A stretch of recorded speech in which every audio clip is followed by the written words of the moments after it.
Oops.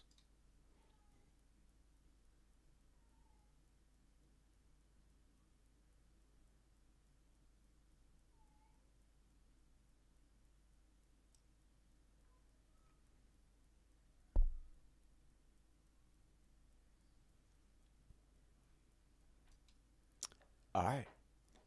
Let's fucking do it. 200th episode spectacular. The Dusty Smith Show is on the air.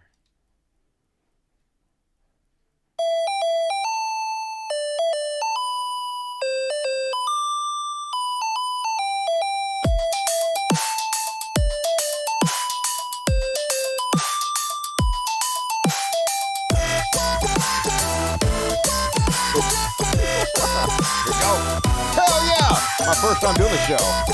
Let me delete this one. Remove that. Yeah, remove that. What was I even doing there?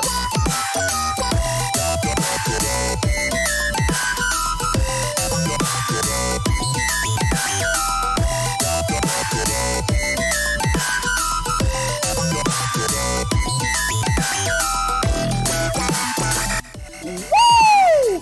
Fuck yes! What is up, everybody?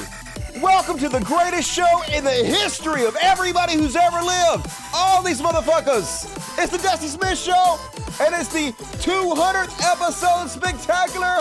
We did it, motherfuckers. We did it. They tried to keep us down. Like, technically, this is like the 350th show, because you guys remember when I started the show, it was called something else, and then I changed the name to something else, and now it's the Dusty Smith Show, so only 200 of this name, but hey, good enough for me. Celebrating. Hope you guys are good. I cannot complain. I'm having a pretty good week. Let's go, motherfuckers. Hell yeah. I actually, thanks to you guys, I was able to do something this week that made me feel real good. I was able to buy my mom a new washer and dryer for Valentine's Day. I haven't had a lot of money to get her anything over the years, and she really deserves it. She's a saint. She basically has fixed up the house next door to her, and she moved my grandmother, the one that has Alzheimer's, who believes that she is dating Tucker Carlson. She moved her in, and my other aunt had a stroke and can't walk anymore. My mom has to pick her up and put her in the toilet and type of stuff. That's what my mom's doing right now. And so it's like, if anybody deserves something nice in their life, it's my mom. So I ordered a new washer and dryer. Wish I could do more for her, and that was because of you heroes. Thank you guys for supporting the show. It really means a lot for me to do stuff like that for my mom. As always, going to read all the super chats at halftime. Hey, do you want to be immortal? Of course you do. Who wants to die? That sucks. But you can. You can immortal yourself forever and ever and ever. Amen. On the super chats, the more you donate, the more serious I'll take your questions. So, bye, my love. Super chat, everybody.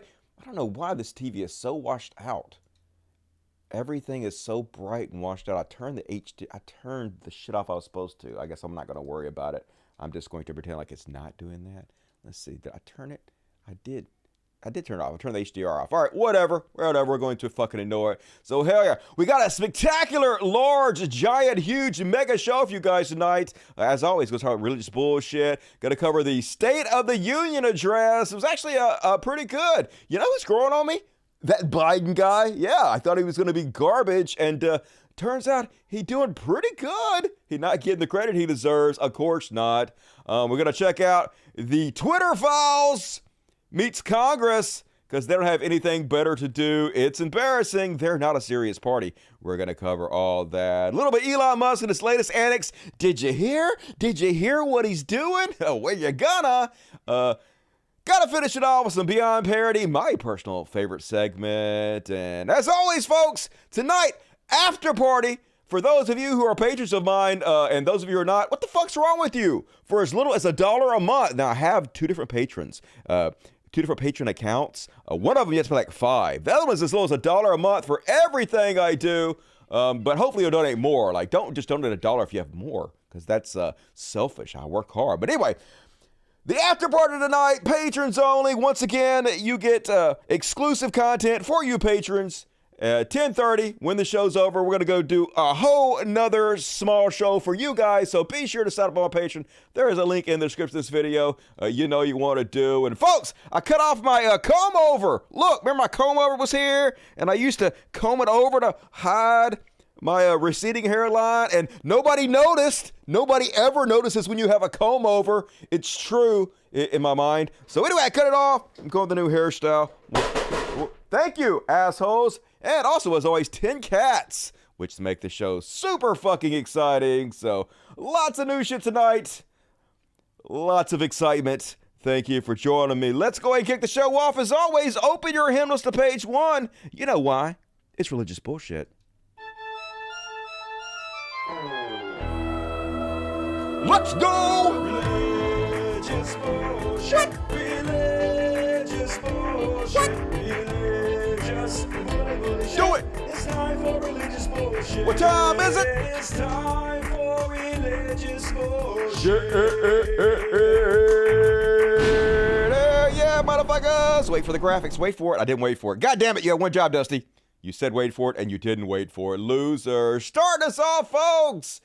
The evangelicals are starting to bail on Trump. They found themselves a sexy new man. Remember, for like 9 years, they've been telling us about how Trump is God's man. God put him here. He's like a Moses or a Noah or an Abraham or whatever the fuck. You know, he's the most important person in human history, and suddenly they're like, he's old news. What have you done for me lately? And they got a new boy. God has chosen a new man because God can't make up his fucking mind. He's no more loyal than Trump is. And now he jumped shit to DeSantis, and it's got to be true because this guy with the amazing fucking hair has been told directly by God, and I don't give a fuck what any of you guys say.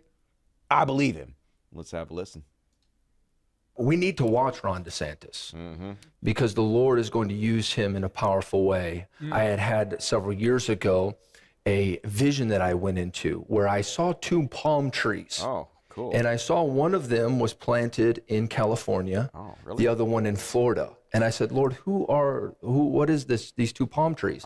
He said, this palm tree from California is Ronald Reagan. Oh, okay. Cool. This palm tree that is in Florida is Ron DeSantis. Okay. He said, Ron DeSantis. Why didn't he just have Ronald Reagan in California and Ron DeSantis in Florida? Like, if you have to ask him anyway and he's going to tell you, then what's the fucking point of the symbolism? Why does God go through all this much trouble? But I mean, at least, as always, God is connecting and letting us know his word in the most logical way possible. Yeah, he could beam it to our heads, everybody on earth at the same time, all the different languages in which you speak. He can even beam it in your voice where you understand exactly perfectly because it's you talking to you in the way that you would talk to yourself, which would be easy to understand. He could take over the airwaves, you know, the internet, all of that, but no motherfuckers. He is sending this guy with the hair, a dream with symbolism in it, and then he is supposed to tell all the rest of us.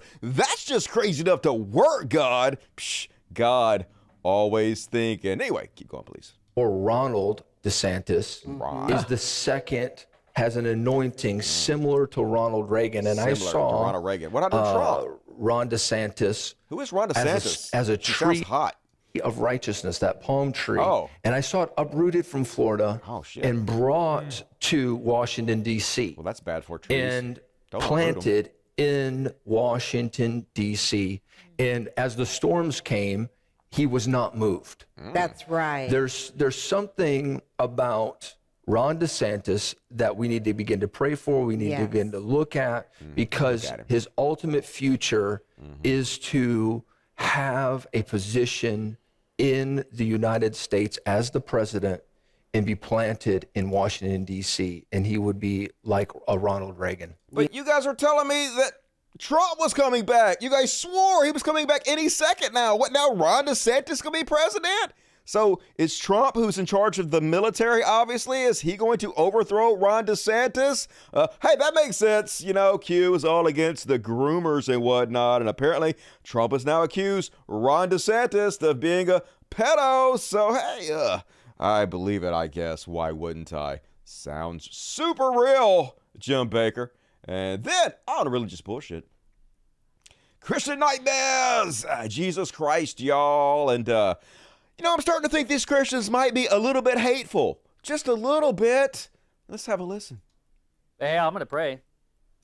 For every pedophile, every homo that exists, you know what my prayer for them is? they go straight into hell right now. Okay. I have no sympathy for them. I have no love for them. They hate God. They've already rejected Very God. Christian. And if God rejected them, why would I accept them?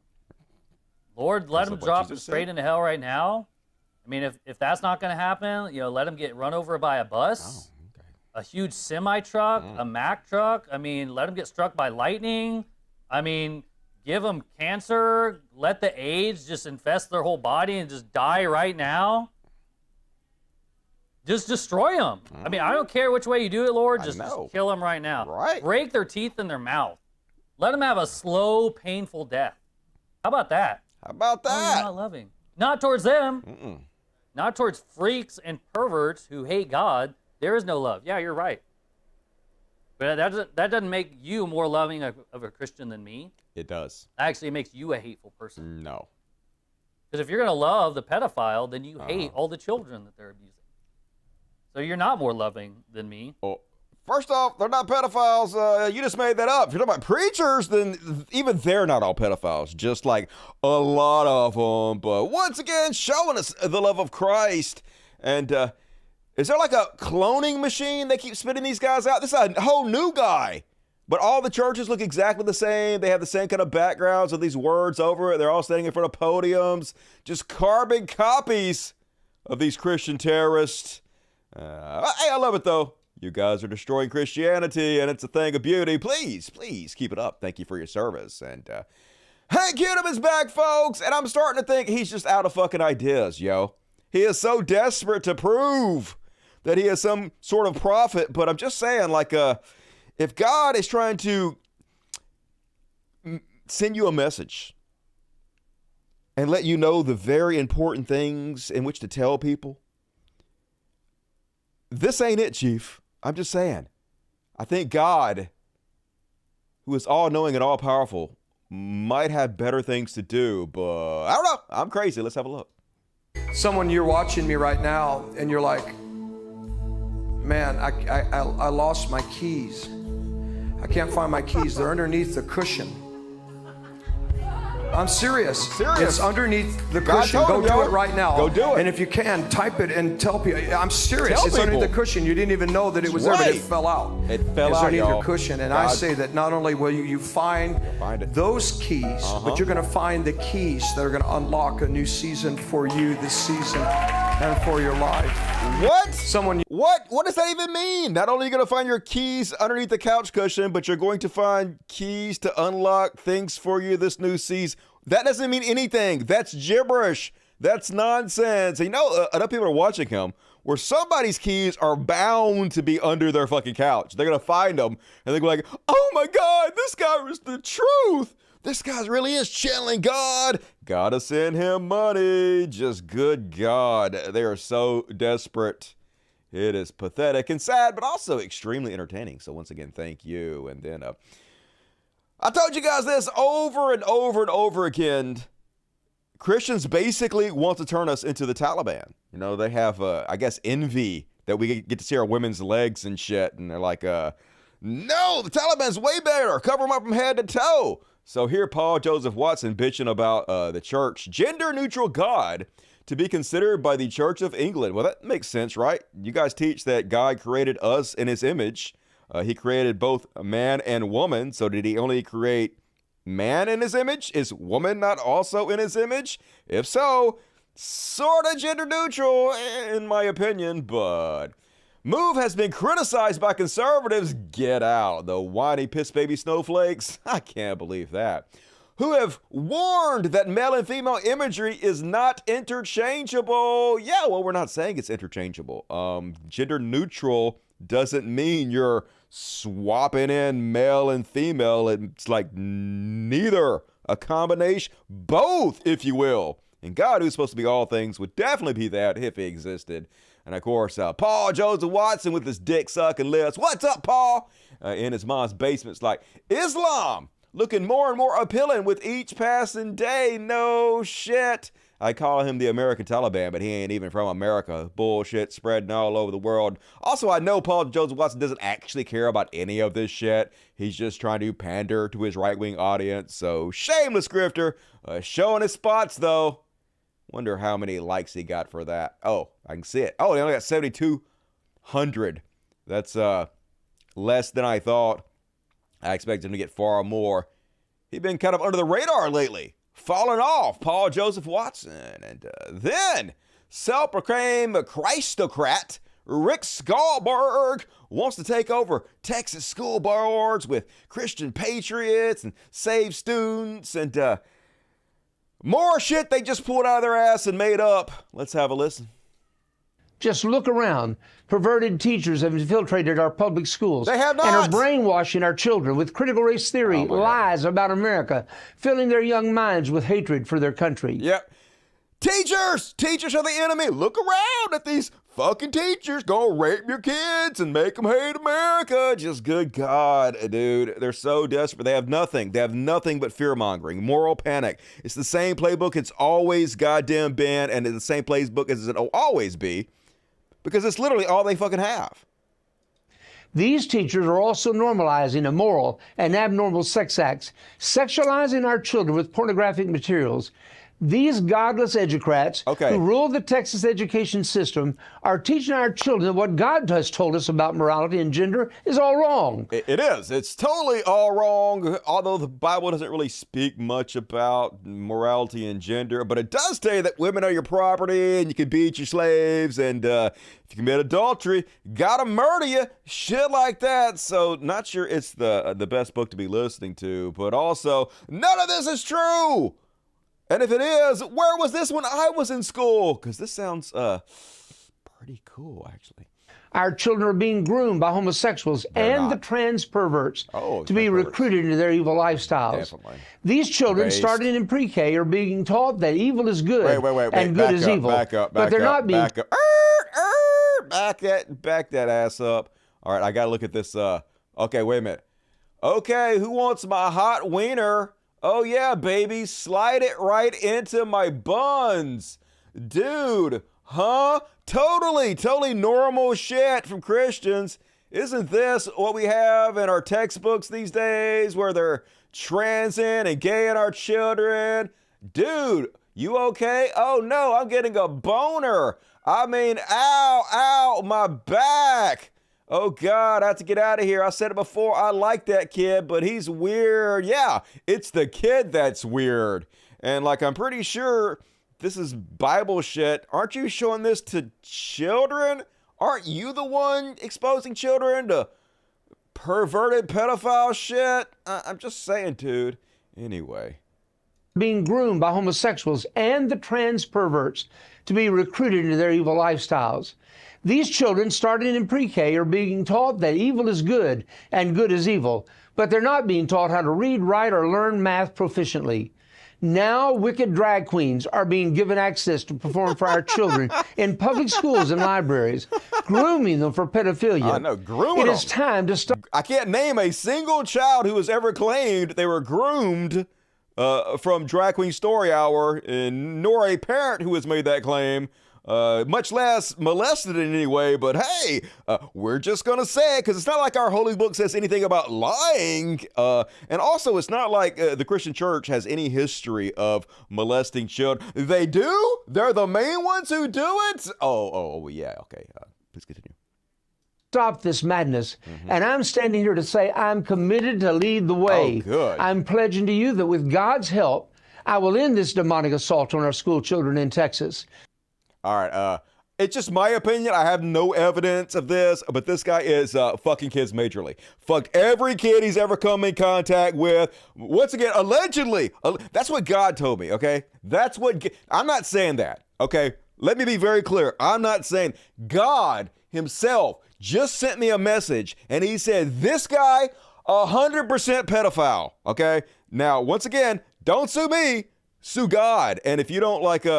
If you don't believe me, I guess then you have very little faith. So, bulletproof. Can't sue me if God said it. More than a pretty face. And then on religious bullshit. Speaking of the drag queens who are transing our children all over the place, I told you guys in the last show about how there's a new crop, a very, very tiny crop, because most people that trans don't detrans, even though detransing is just as valid as transing, both of it completely valid. But there are a few people who have realized that if they detrans or if they change their mind about it, then they can become right-wing grifters. And regardless of how understanding everybody was towards them, how loving, how accepting, they're trying to use that against people to make it look like we're wrong for being supportive and accepting. We're wrong for trying to love you so you don't commit suicide. Case in point, former drag queen who is now a Christian says that when you use a gay person or a drag queen's preferred pronouns, you're partnering with a demonic entity. God, they make this shit sound so cool. What is your recommendation for someone who's like, okay, I know someone who's a drag queen or who is gay or whatever, and I want to love them and I want to lead them to Christ, but I don't know what to say or do? The first piece. Love them and accept them for who they are. Treat them with respect. Probably don't try to bring them to Christ because that's ancient fiction and no good can come of it. But if that is your goal, you might want to try to be nice and respectful to them instead of being completely fucking shitty to them because all you're going to do is push them away. What is your advice? I'm sure it must be very similar, correct? Piece of advice I would give you is do not use the pronouns that they have asked you to use and don't use the names that they have asked you to use. And the reason I say that is because literally people come at me and they try to argue with me that they're like, why would I disrespect someone if I'm trying to That's a good argument. Yeah. Minister to them. But I'm like, the thing is when you do that, you are literally partnering with a false identity or a demonic identity. You're literally not. Demonic identities don't exist. Demons don't exist. Those are just made up fairy tales, you know, like fairies. That's kind of where the term comes from. You know, dragons, all of that, right? It doesn't exist. So maybe don't be a dick. That they've created, the world has given them, and it is not who God has called them to be. And there are plenty of ways to respectfully be like, you know, I love you and I care about you, but this is what I'm going to call you. If you feel like you have to avoid like using their name or their pronouns, go for it. Like, I love you and I respect you, but I'm not going to be loving and respectful towards you. And also you're possessed by a demon and probably going to be tortured forever because you're such a shitty, sinful person. But I love you. Can't you feel the love? Yeah, dude. It's not hard, but the reality is you, by accepting their names, by accepting the pronouns, you are partnering with that false identity. Oh no! Well, I guess I'll just partner with a false identity because it's so easy to be cool and respectful. Like, you have to go out of your way to be such a fucking dickhead. You Christians got way more energy than I do. And then, folks, did you watch the last show's after party? Some of you did. We had a pretty good turnout, like 100-something people were in there. Pretty cool. But I read a 40-minute article about Kent Hovind. You know, Kent Hovind was my former guru that taught me that evolution is bullshit because dinosaurs still live on the planet. And a long time ago when the Earth was created 6,000 years ago, true, there was a hyperbaric chamber on the Earth that caused plants and animals to grow real large, which is where dinosaurs came from. And they walked at the same time as human beings did. You know, science. Well, anyway, it turns out that he is a giant pedophile enabler. He had this pedophile come to his creationist park and molest a little black kid. And then he had another guy who was on drugs, steal a bunch of money. And Kent Hovind is just covering for all these people. And they were like a whole cult on his compound. And they're like, hey, we don't want this pedophile here around our children. And Kent Hovind was like, well, tough titty, said the kitty, but the milk's still warm. He my friend. And so he totally covered for the pedophile. And then he had this other guy that murdered a dog. It was crazy. It was all crazy, folks. But apparently, he's been banned from YouTube now, terminated. I'm guessing because of the pedophilia enabling. That would be my guess. Probably don't want to enable pedophiles if you don't want your YouTube channel to get turned off. That would be my advice. But anyway, this genius, he found a loophole, folks, completely getting around all of YouTube's rules. You know how, like, when you get banned from YouTube, you're not allowed to make another account? That's called ban evasion. Well, oh no, YouTube, Kent Hovind done outsmarted you. All you have to do, apparently, according to Kent Hovind, is put a silly ass disclaimer in front of your videos, and Bob's your uncle. Fuck the rules. The following is a disclaimer video for people that seek compromise of this channel. They seem to hate us for, silence the messenger since they can't handle the message. We understand, guys, real well, okay? Anyway, I'm Dr. Kent Hovind. Genesis Baptist Church appointed me as pastor of the church since its conception and opened its doors in 2021. I'm appointed speaker on this YouTube channel and confirmed by this body of believers. This channel is owned and operated by Genesis Baptist Church. I hereby release and authorize Genesis Baptist Church and Genesis Baptist Church YouTube channel to use my intellectual property to live stream and all my seminars and all my debates. Under this guideline, it does not conflict with YouTube terms of service. Okay? The following is a disclaimer video for people that seek compromise of this channel. That's not how that works at all, Kent Hovind. You just can't say, hey, I've decided that I don't want to be charged with ban evasion, so therefore I'm not. No, that's still ban evasion, and you're about to get that account also banned. And good riddance, you fucking pedophile enabler. And I'm not saying that Kent Hovind is a pedophile, but what's that, God? What's that? He is multiple times. That's why he's fucking covering for pedophile.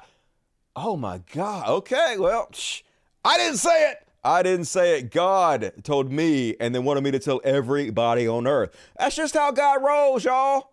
Don't blame me. I'm just the messenger. And then... Warning for those susceptible to cringe-induced injuries, like get your body together, tighten up your abs and stuff so you don't break ribs, because they'll snap off like twigs in this next one. So you guys know how we all sit around and all the time think about how cool Christians are? Of course! You can't get any cooler than Christianity. Well, we finally did it, folks. We found something cooler than Christianity, okay? Christian rap. But I'll do you one more. Not just Christian rap, but white ladies dancing and lip syncing to Christian rap. I mean, it's the pinnacle of cool, folks. Prepare yourself for this one.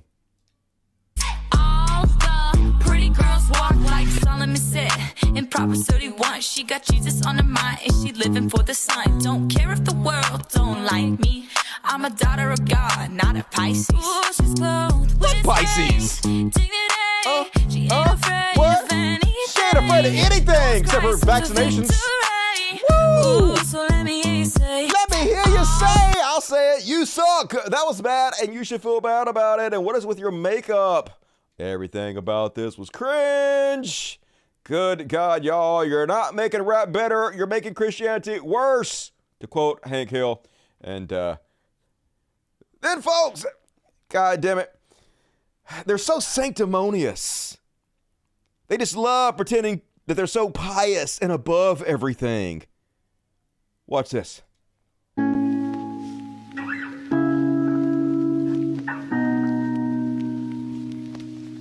Stoically looking, how brave they are. They're so brave. And the text says, John the Baptist fully obeyed God, and yet God still allowed him to be beheaded. Oh, what a dick.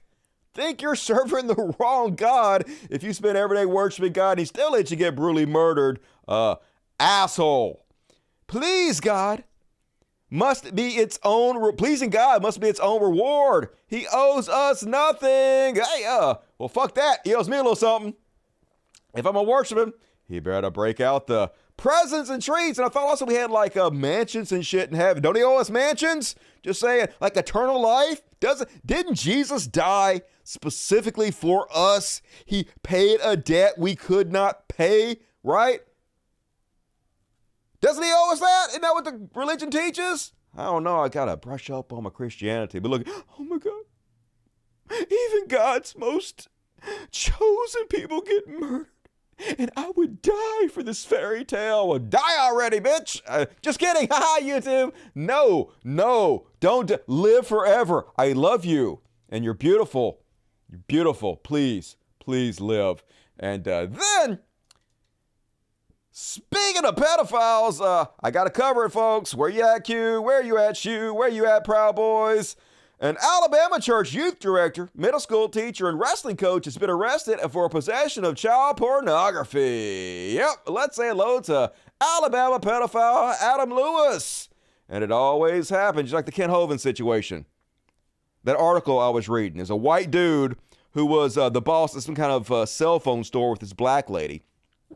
And he was like, hey, can I take your little 7-year-old boy to the Creation Museum with Ken Hovind? And she's like, sure, go ahead and take my kid overnight to that Creation Museum. And he did, and supposedly, allegedly drugged the boy and raped him and whatnot. And then they called her and they said, hey, can we sleep in the same bed as your 7-year-old child? And she was like, no, of course not. And they did it anyway because Ken Hovind was like, it's normal. It's totally normal. So, yeah, they just give their kids to these people, folks.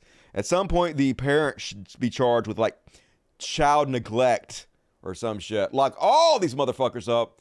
And as always, if the people protesting Drag Queen Story Hour actually gave a shit about any of this, they'd be burning down the churches. Not that you should, but that's what they be doing. And Jordan Peterson, folks, just going full Christian now. He used to pretend like he wasn't into the supernatural aspect of Christianity, which somehow was worse because he would be like, yeah, I don't believe that it's supernaturally true, and I don't believe the stories are literally true, but the Bible stories teach you how to survive things with these fairy tale stories. And so because they teach you how to survive, they are more real than scientific reality. And they were like, no, that's really silly, Jordan Peterson.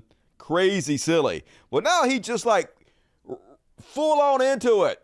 Somebody says, I'd like to get closer to God. What should I do? And Jordan Peterson says, get on your knees, which sounds kinky. And I'm sure God will enjoy that. But fuck off, God. I ain't sucking your dick.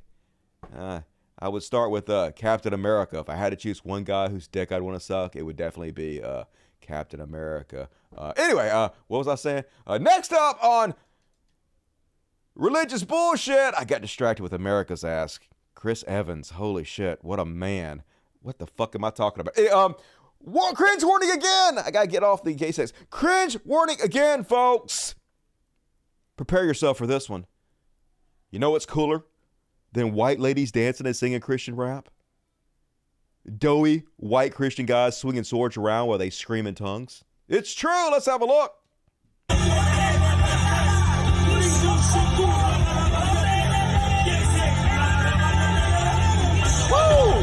So cool. Pinnacle of coolness, folks. Look at him expertly do this, and yeah, I almost stabbed that guy. Watch out, dude. And he's ringing the bell, too. So much going on in this clip. In the spirit! Woo! Woo! Salami, baloney! Woo! We are not crazy! We are totally insane! This is not a cult, y'all! No, not a cult at all! Definitely not weird, Christians. Definitely normal. And all right, I think that's my religious bullshit, isn't it? Yes, that is my religious bullshit, folks. Hell yeah. Good one tonight. And Zappa wrote this. I'm so disappointed in Zappa. Yeah, totally not a call. I know, right? Don't you guys all want to go? No, Dusty, all hot and bothered. I know, right? I'll be sweating my underarms again. Fucking thinking about Chris Evans. Damn that dude. Let's see. Now I lost track of again talking about Chris Evans. What you guys gotta say? Dirty, sexy pores. Chris Evans, the dog lover. Psh, I know he is. Focus, Dusty. I'm trying. Where would you be without men? Where would we be without men? Well, I mean, you need men to have babies just like you need women. So they're half of the equation. So I guess we wouldn't exist, probably. That'd be my guess. Yet another fun night. Hell yeah. And it's just began, folks. Because now we're going to cover the States of the Union. And it actually was fairly good. I was sort of impressed by Joe Biden. But here's what's interesting to watch, folks. Joe Biden's actually playing a good game right now. He's decided to take all the rhetoric that conservatives claim they believe in, claim they want to do. Like America first, put American jobs first, reboot the economy, put people back to work, help the little man, the little person, stick it to China by making companies use American-made goods. You know, stuff like that. And it's hilarious to watch Kevin McCarthy, the Speaker of the House behind him, just sit there stoically, frowning and not clapping as Joe Biden says he's going to do everything they claim they want to do. Just shows you they don't actually give a shit about anything they say. We're not willing to clap for this stuff. You tell on yourself. Let's have a look at some highlights. 2 years ago, the economy was reeling. I stand here tonight after we've created, with the help of many people in this room, 12 million new jobs. More jobs created in 2 years than any president's created in 4 years. COVID had shut down. Our businesses were closed. Our schools were robbed of so much. And today, COVID no longer controls our lives. Some of my Republican friends want to take the economy hostage. I get it, unless I agree to their economic plans, as we all apparently agree. Social Security and Medicare is off the books now, right? They're not to be stopped. All right. Public safety depends on public trust, as all of us know. But too often that trust is violated. Joining us tonight are the parents of Tyree Nichols. Welcome.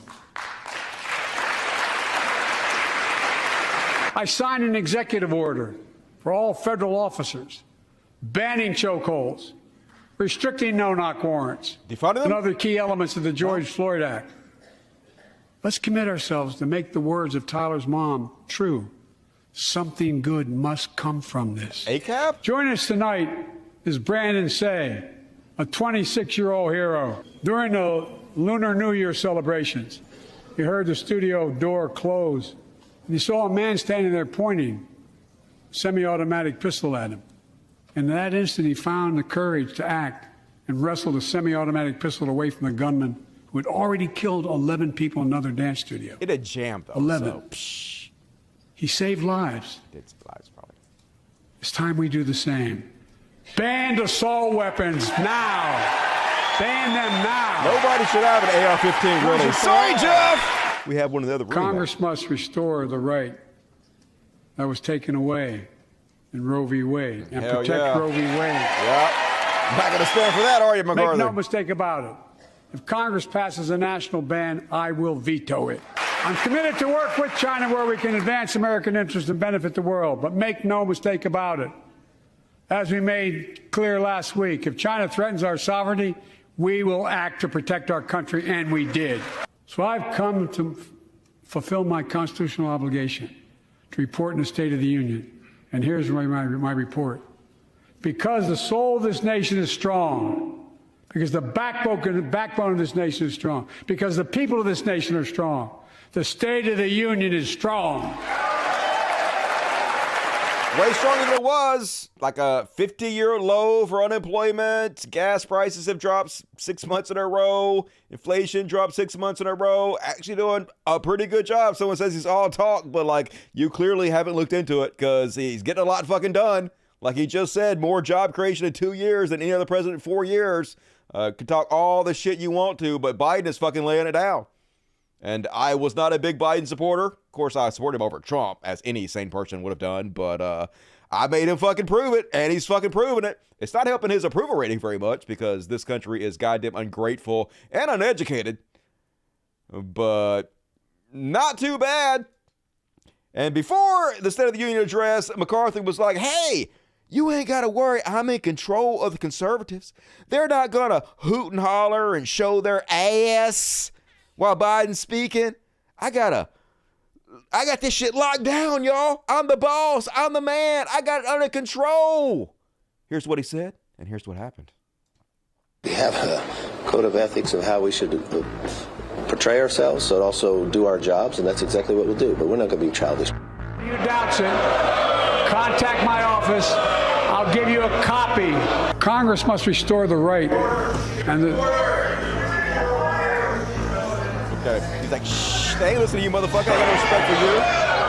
Folks, You ain't charged of shit. The idea is that we're not going to be... Well, I'm glad to see you investing in our alliances.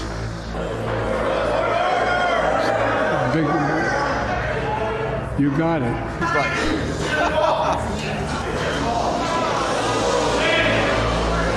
Yeah. McCarthy not controlling the House. MAGA in control, motherfucker. They ain't listening to you.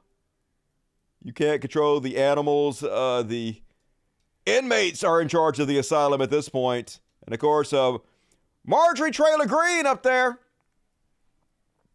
screaming, liar! Gotta show her ass, the most popular member of Congress for conservatives. Some Republicans want Medicare and Social Security to sunset. I'm not saying it's a majority. Let me give you, anybody who doubts it, contact my office. I'll give you a copy. You lie! You lie! Nobody on the conservative side ever said that, right? Nobody! Yeah, they did. I'll show you in a second. But, yeah, this is the Republican Party, folks. I'm getting Cruella de Vil vibes from this.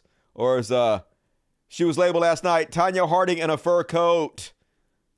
Expect her any second now to whack somebody in the kneecaps. Super classy. And here's from the side, continuously telling us, you guys can't take a joke. You snowflakes, it's just a joke.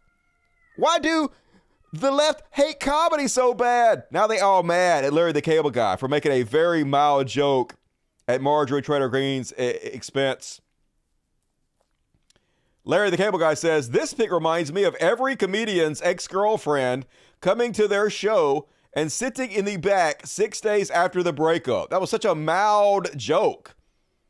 It wasn't even a very good joke, but it wasn't anything that was really shitting on conservatives. And so apparently he got attacked by his fan base who loves his redneck shtick, even though he's not even a redneck. He's from what? Like some northern state. He's a fucking Yankee. This guy's a phony. Hey, everybody, look, he's a phony. Anyway, he's like, this wasn't a political joke. Unbelievable. Lighten up, some of you. Sheesh. It was about a comedian getting heckled by his ex at the club. She had all the gestures. Some of you definitely don't follow me, or you think twice on your dumb comments. That's right. Get her done. Get her done there, Larry the Cable Guy. This is what your audience is. This is what you cultivated. Better learn to love it. Can't say anything about Republicans if you're a redneck comedian, because they're full of shit, hypocrites. Every goddamn one of them, and they're really bad about not taking jokes of any kind. And then, like I said, Marjorie Taylor Greene setting up, calling Joe Biden a liar. Sean Hannity immediately going airwaves. Not a single Republican has ever said they want to take away your Social Security. That's right. Not a single one, folks. Not a single one. If you don't believe me, here's a Republican Mike Lee feigning outrage as Biden makes the claim that they want to take away Social Security. On the left, here he is feigning outrage at the suggestion that somebody had said such a thing. And on the right is what he actually said.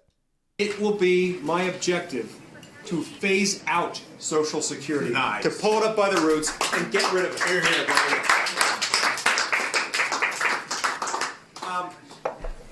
people who advise me politically always tell me that's dangerous, and I tell them, in that case, it's not worth my running. That's why I'm doing this, to get rid of that. Medicare and Medicaid are of the same sort and need to be pulled up. Yeah, that's the entire reason I'm running, is to get rid of this. And he's like, I can't believe you're claiming. Who has said this? Who could possibly be responsible for this? We're all trying to figure out who did this, says the guy in the hot dog costume. So, yeah, that's what Marjorie Taylor Greene is calling Joe Biden a liar over. And more examples. Here's Senator Ron Watson. That's Ron why Johnson. What I've talked about, from the first time around in 2010, I just laid out the reality of Social Security. It's a legal Ponzi scheme. It is. I mean, it's a pay-as-you-go system. And I was like, privatizing Social Security, that was like the worst thing in the world. Well, had we done it back then, Social Security might be in a more stable position for younger workers. That's why That's right, folks. We have to eliminate it. It's a Ponzi scheme. We should have done it in 2010, but they never said it, folks. None of them have ever said that. Joe Biden just a liar, isn't he? Here's another example of their lies, folks, because this is literally all they fucking have, goddammit. Just lies, damnable lies, and how they frame this. Lauren Boebert says, John Fetterman brought a convicted murderer to the State of the Union. This is the Democratic Party of 2023, a sanctuary for criminals and illegals. Unbelievable. Only he brought Dennis and Lee Horton, who served 28 years for a crime they did not commit. Their sentences were commuted. They were found to be convicted wrongly.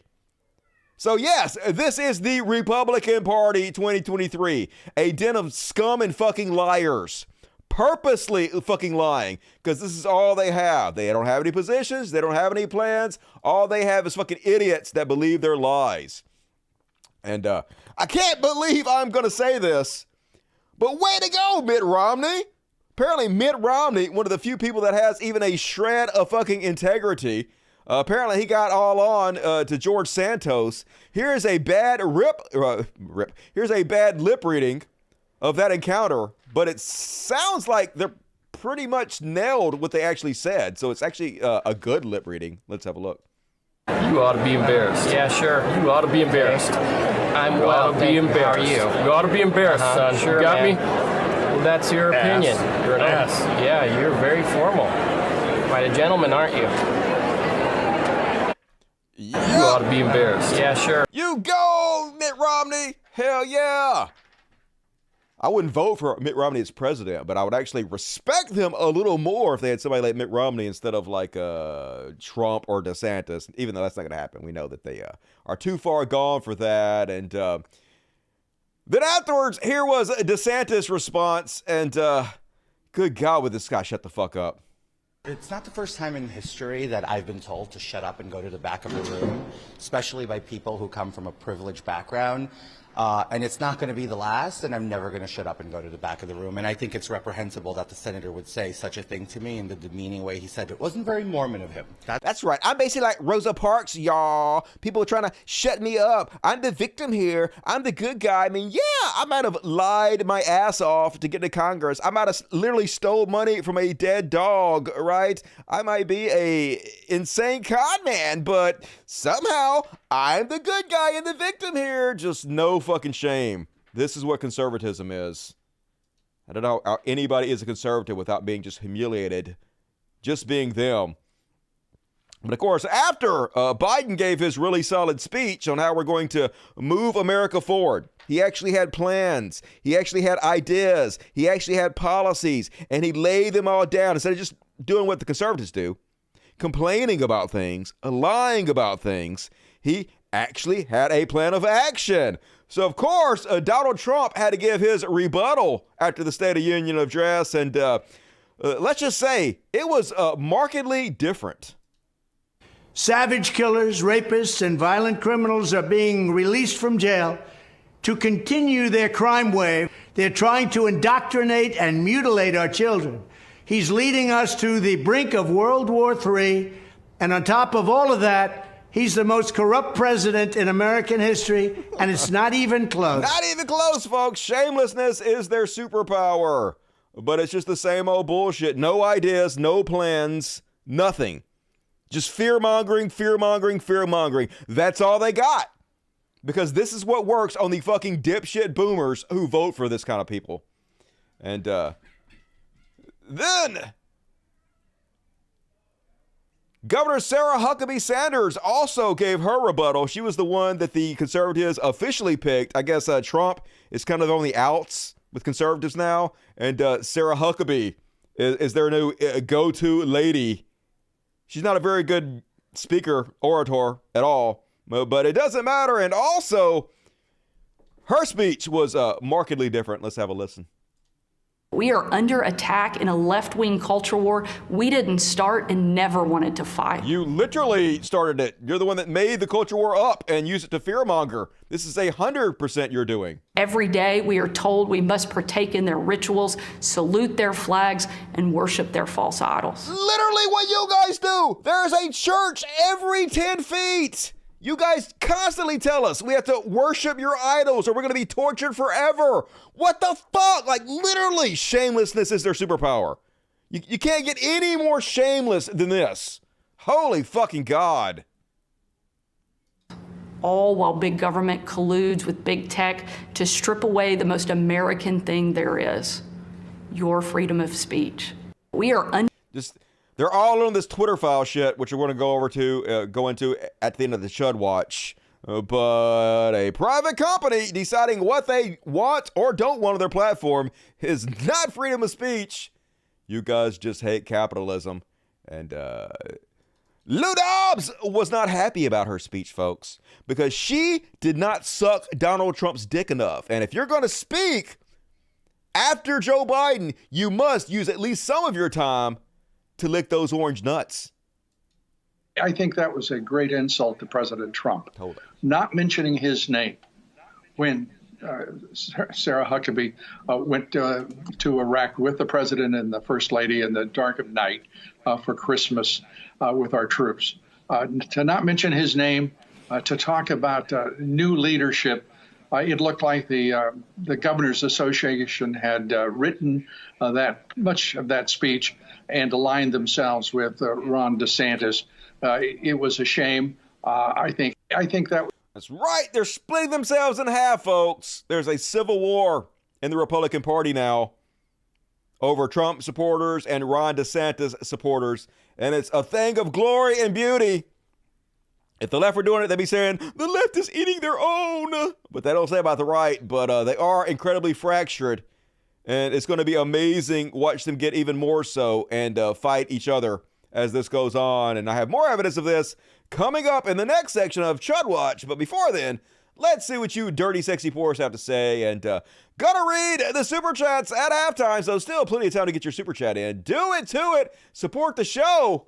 Get your super chats in. You know you want to. Hell yeah. All right. Dirty, sexy poors. Where you at? What you got to say? So good to see them fight. I know. Let them kill each other. Shut up, Lou. I know, right? I thought he retired. We still got to listen to that motherfucker. Of course, it's my fault for showing him to you. But at least I'm making fun. She hates her job. She definitely always looks incredibly fucking miserable. Like she hates her life. She lost some weight. Doesn't look any better, though. Well, I am not going to comment on her looks. There are plenty of reasons to dislike her and to criticize her based on her ideas and actions. So, not going to be sexist or superficial. Sarah Huckabee, yeah, not a fan. Total joke, but unsurprising. She's the governor now. That's the kind of trash that the conservatives put forward. And now, folks, got a big one. Got a long one. It's Chud Watch.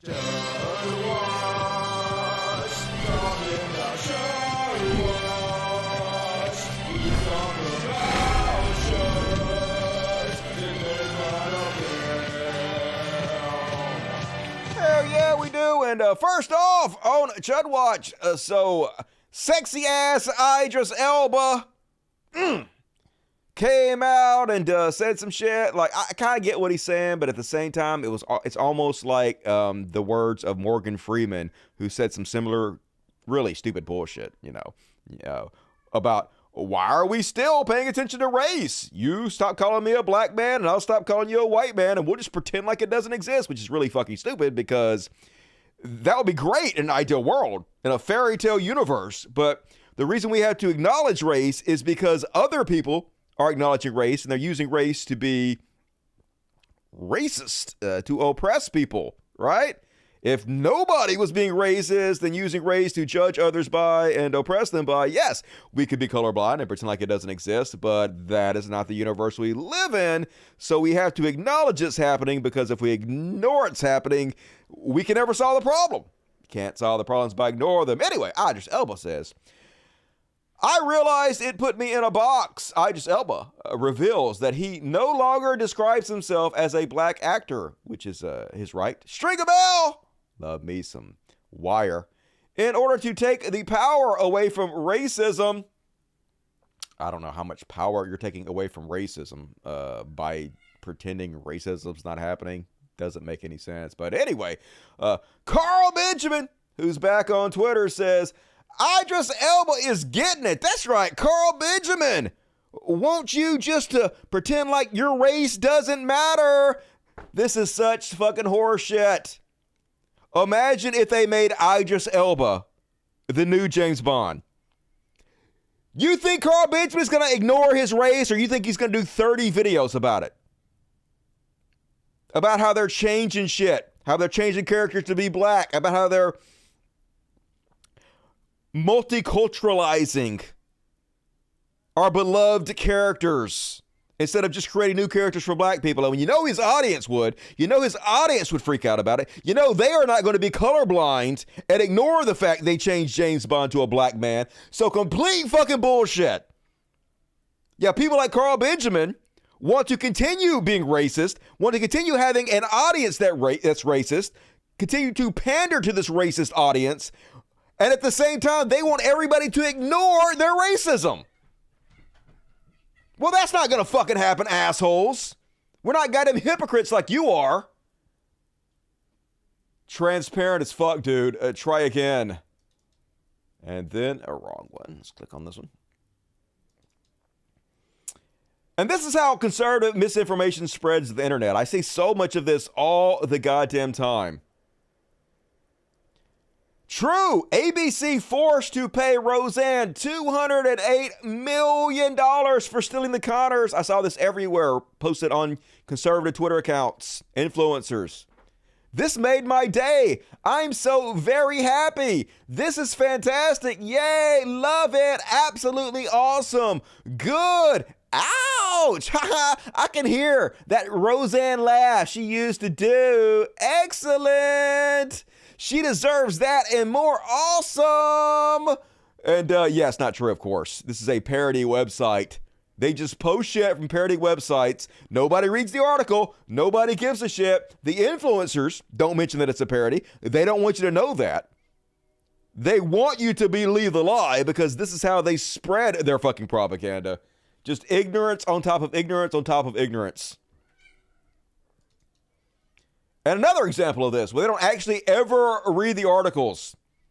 So here's Christopher F. Rufo. This is the guy that started the whole CRT moral panic. And he admitted what his game plan was. We are just going to call everything CRT. Every teaching of racism, every teaching of slavery, every teaching of multiculturalism, every teaching of equality. We're just going to claim that's all part of CRT to muddy the waters so that before you even get a word out of your mouth, people just don't believe what you say because they believe you're some evil racist teaching CRT. This is what he said, folks. And so now he's like, Disney has announced plans to cut 7,000 jobs and $5.5 billion in cost after reporting its first ever drop in subscriber numbers. Oh no! Disney went woke and now they're going broke. And Christopher Rufo comments, Disney spent the last year pumping critical race theory. They did not. What are you talking about? No, they didn't.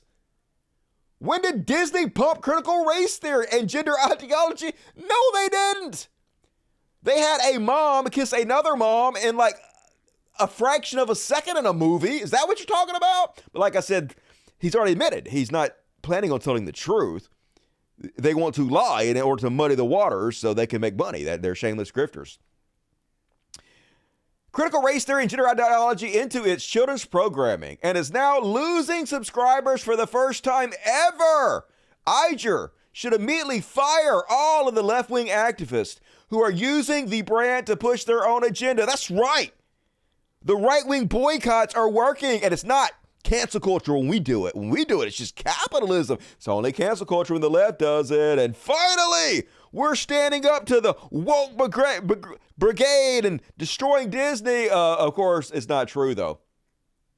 The drop in Disney Plus subscribers, which was bigger than analysts expected, was entirely driven by a 3.8 million sequential decline Disney Plus Hotstar, the version of the service offered in India and parts of Southeast Asia, to stand at 161.8 million at the end of 2022. Last year, Disney lost streaming rights to Indian Premier League IPL cricket matches, which prompted it to lower growth targets for Disney Plus Hotstar in India. In the US and Canada, Disney Plus gained about 200,000 subscribers to reach 46.6 million. Hulu gained 800,000 in the quarter to stand at 48 million, and ESPN Plus increased by 600,000. So just fucking lies, damnable lies. That's all they do. That's right, Bob Iger. Fire all the lefties. Just fire them all because India quit subscribing to your service because they love cricket. It just makes sense, folks. But of course, everybody that reads this, his entire fan base, they're not going to read the articles. They don't give a shit. It's lockstep in line for what they already fucking believe, and that's good enough. Backs up the narrative they want to believe. And that's all they got. Shameless propaganda. And one of my new favorite sites is Hollywood in Toto. It's this entertainment site that's written by this right-wing douchebag where he does movie reviews where he just seeks out wokeness. Everything's woke. The woke are destroying everything, folks, and woke culture is turning against them. And here's this take on the latest Grammys, on how Grammys gave Louis C.K. and Dave Chappelle Grammys as a backlash to woke culture. And they're all anonymous, so they did it anonymously as a jab to all the wokies they're trying to get back at. The recent Grammy telecast included a standing ovation for trans singer Kim Petras. It's what you'd expect from an awards gala. Public support for the marginalized group member. The cheering was neither stunning nor brave, just a ritual enforced by the woke revolution. Support the right groups and shame anyone who doesn't do the same. That's not to say Petras didn't deserve her Best Pop Duo Group Grammy, or that she lacks organic support within the music community. The standing ovation displayed the collective's progressive bona fides, no questions asked, and heaven help you if you stay glued in your chair. Behind the scenes, something else happened on Grammy night. The award for Best Comedy Album went to the artist who enraged the trans community more than any other. Dave Chappelle's Netflix special, The Closer, nearly got him canceled. Within the industry, it did not nearly get him canceled. They circled the wagons around him, and they paid him like $100 million more money. So, you know, the exact opposite in every conceivable way of being canceled. His riffs on aspects of the trans movement mixed with mirth, curiosity, and affection sparked weeks of outrage. That's not why people were outraged, but let's not get into the truth. It has no bearing on this. Netflix employees gathered to share their rage at the special. Anyway, let me skip down. So why would Grammy voters choose Chappelle over the comedy category's other famous nominees, including Jim Gaffigan and Patton Oswalt? Was it merely to honor Chappelle's creative spirit, or was something else in play? When it comes to awards voting, something else is often in play. Anonymity plus a growing frustration at woke overreach likely tip the scales in Chappelle's favor. Yeah, I mean, I have no evidence of any of this. I am literally just pulling this out of my ass, but sure it's true. Or I have an alternative theory. What if cancel culture is not actually real? What if it's just something you guys made up in order to play the victim, right? What if a few people bitching on Twitter actually has no real world effects on anybody? And the vast majority of the people, including celebrities in Hollywood, don't actually give a fuck or even notice if a small amount of people bitch on Twitter? What if you're all just full of shit and your complete worldview is just made up nonsense? Could that be it? I mean, evidence pretty clearly shows that that's exactly what's happening here. That's why he's making hundreds and hundreds of millions of dollars and being allowed to say whatever he wants to on the largest media platform on the goddamn earth. You know, almost like cancel culture is a fucking myth. Great site, though. Hilarious. I'll be covering that site much more in the future. And, folks, you know what's the problem with kids today?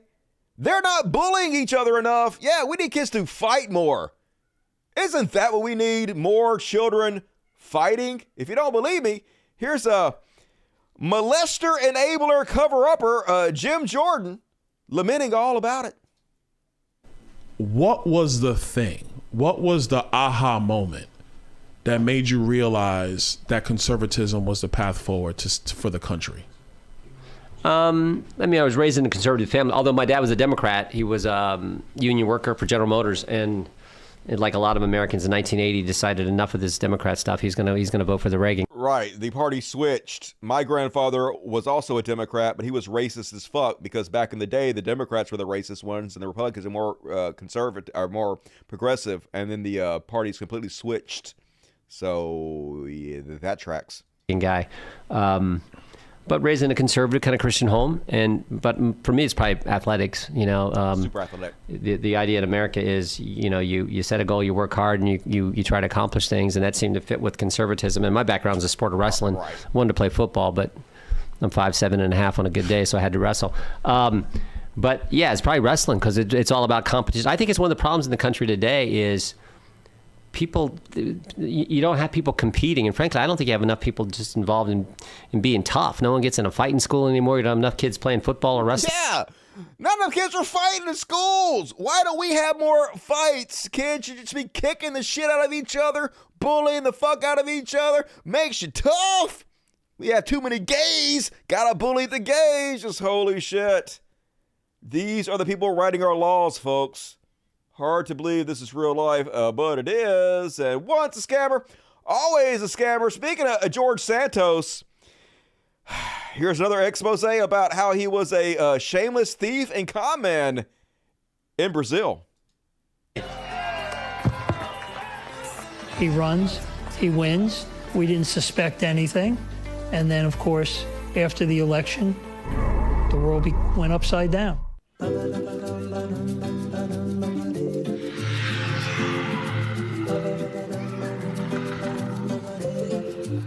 Eles moravam aqui, que me parece que uma residência dividida com 4 famílias.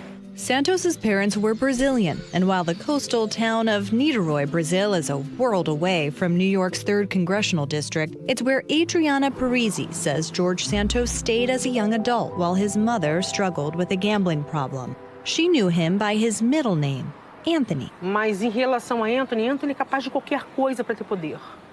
Santos Loading bullshit. Just imagine if somebody who was a Democrat was from Brazil. Denies what Parisi told us, that he stole jewelry from her. Literally from another country, went by a different name, lied literally about every single thing in order to get elected to Congress. They would never shut up about it. Yeah, when they do it, it's fine somehow. Jewelry from her. She never reported him to the police, but store clerk Carlos Bruno Simoes did. Comprou calças, camisas, he bought pants, shirts, a lot of items, and also a pair of sneakers. Que, segundo ele, era that, according to him, was a gift for his boyfriend. Que na época era in those times, it was a lot of money. Dinheiro. The boutique where Simoes worked has since shut down, but Brazilian court documents show that in 2010, Santos admitted to forging stolen checks.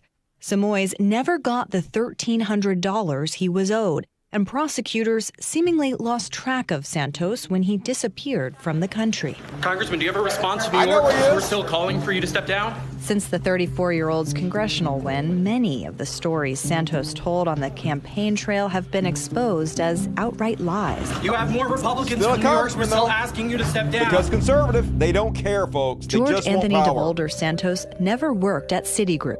He was not worth $100 million when he was 30.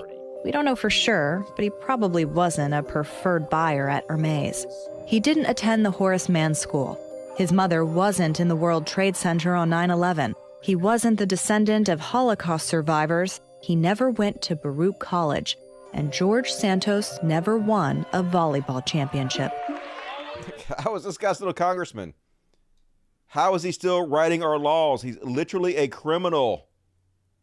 Just wild. But conservatism, this is what they give us time and time again. And speaking of which, speaking of this fucking clown show, the official GOP account, get you a governor who could do both. Who gives a shit? Literally, who gives a fuck about if a politician can shoot a gun or hunt or not? Why is that important? The only thing that matters is if they're a decent person, if their ideas and policies progress our society, if they help the American people. That's it. Who is swayed by this kind of nonsense? I mean, I already know the lowest among us, the bottom of the barrel of the conservative fucking party. But it's embarrassing. And speaking of which, The gloves are off, motherfucker. Now Donald Trump just straight out insinuating that Ron DeSantis is a pedophile. It's going to get nasty as fuck. As Will Summers said, Trump going heavy on the DeSantis is a pedophile stuff today. He posted it twice, posted this picture. Here is Ron DeSanctimonious grooming high school girls with alcohol as a teacher. And it is a bad look. Apparently, this is a real picture of Ron DeSantis with these young high school girls with their arms around him while he's drinking beer. Okay, groomer. Same guy who's trying to make you hate teachers by claiming that they're trying to groom your children and trans your children. This is the guy.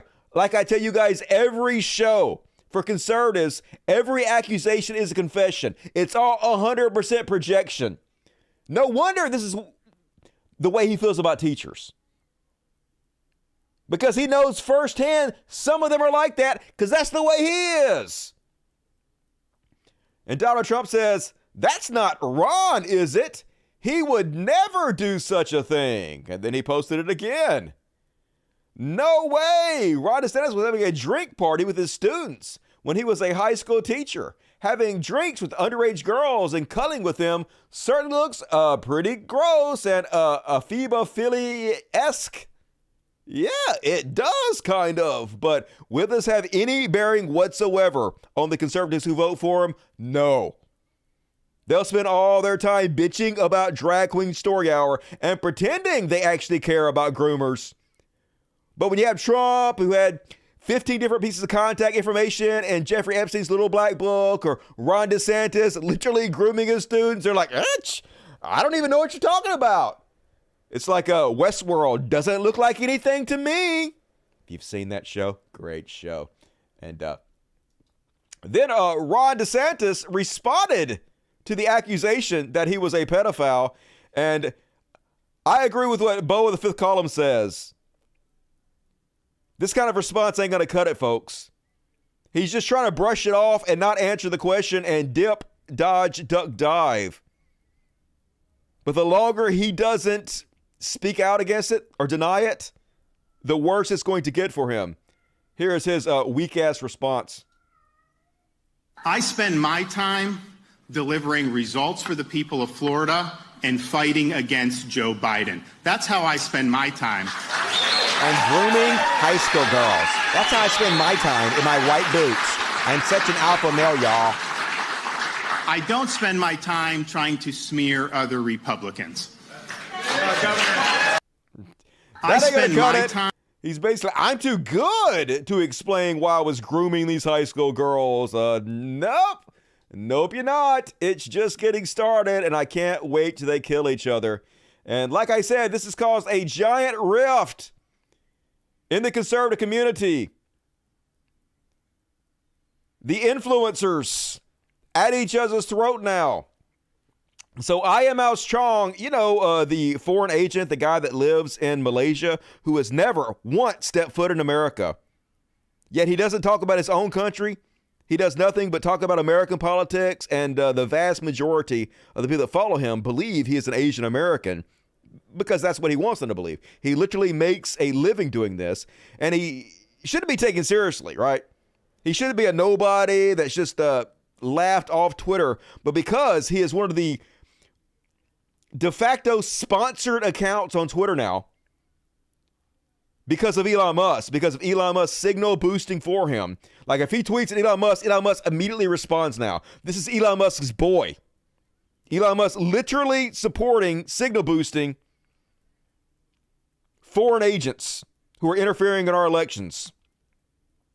So sadly, because Elon Musk is one of the most powerful people on the planet right now, I Am Mouse Chong has power. And he has spent years and years and years doing nothing but sucking Trump's nuts. But now, without admitting he was wrong, without trying to correct the past records, without owning up to supporting fucking liar Trump for years and years and years, he's just going to pretend like it never happened, memory hole it, and then come out with saying, can someone remind me how many times Trump traveled aboard Jeffrey Epstein's Lolita Express? So now he's going to insinuate that Trump is a pedophile. Now that Trump is coming after DeSantis, which is his new pick, he's going to pretend like Trump is a pedophile, even though he's known about this the entire time. The last 6 years, he's been on Trump's nuts. Never gave a shit before. Because nothing they say means anything. No integrity. And it did not go well with some of the other conservatives who were still on Trump's jock. First and foremost, Cat Turd. So Cat Turd says, the Daily Mail is fake news rag, just like you.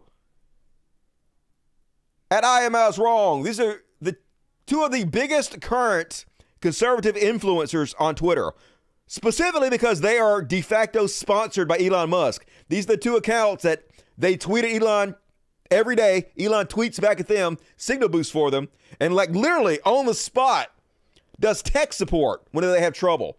These are his boys. And now Elon's boys fighting on Twitter over who's the bigger pedophile, DeSantis or Trump. And then I Am House Chong says, does it ever occur to you that Trump is a lying piece of shit? Hey, it did occur to me. You know, when we've been telling you that for 6 fucking years, and you've been pretending like it ain't true. You've been calling us names, saying that we're only going after Trump because we're the woke mob in love with cancel culture. But now suddenly it's politically expedient for you to turn against Trump. And you're more than willing to throw him on the bus in a heartbeat, right? And then Cat Turd posts this Asian meme, which I can only assume was supposed to be some kind of jab at I Am House Chong Asian heritage. Some kind of racist bullshit. That's what I'm gathering from this. Love to see him fight, though. It's a thing of beauty. And speaking of Ron DeSantis, yes, it is slightly dystopian. More than just slightly. You ever see, like, Democrats standing in front of signs that say shit like truth and stuff? This is like the movie They Live. Consume. Procreate. If somebody has to be in front of a big sign that says truth, odds are they're not fucking telling you the truth. Just disturbing nonsense. But you know who's really mad at Ron DeSantis? Another conservative. Mike Lindell fucking furious. Like I said, the right is eating each other. They're turning on each other.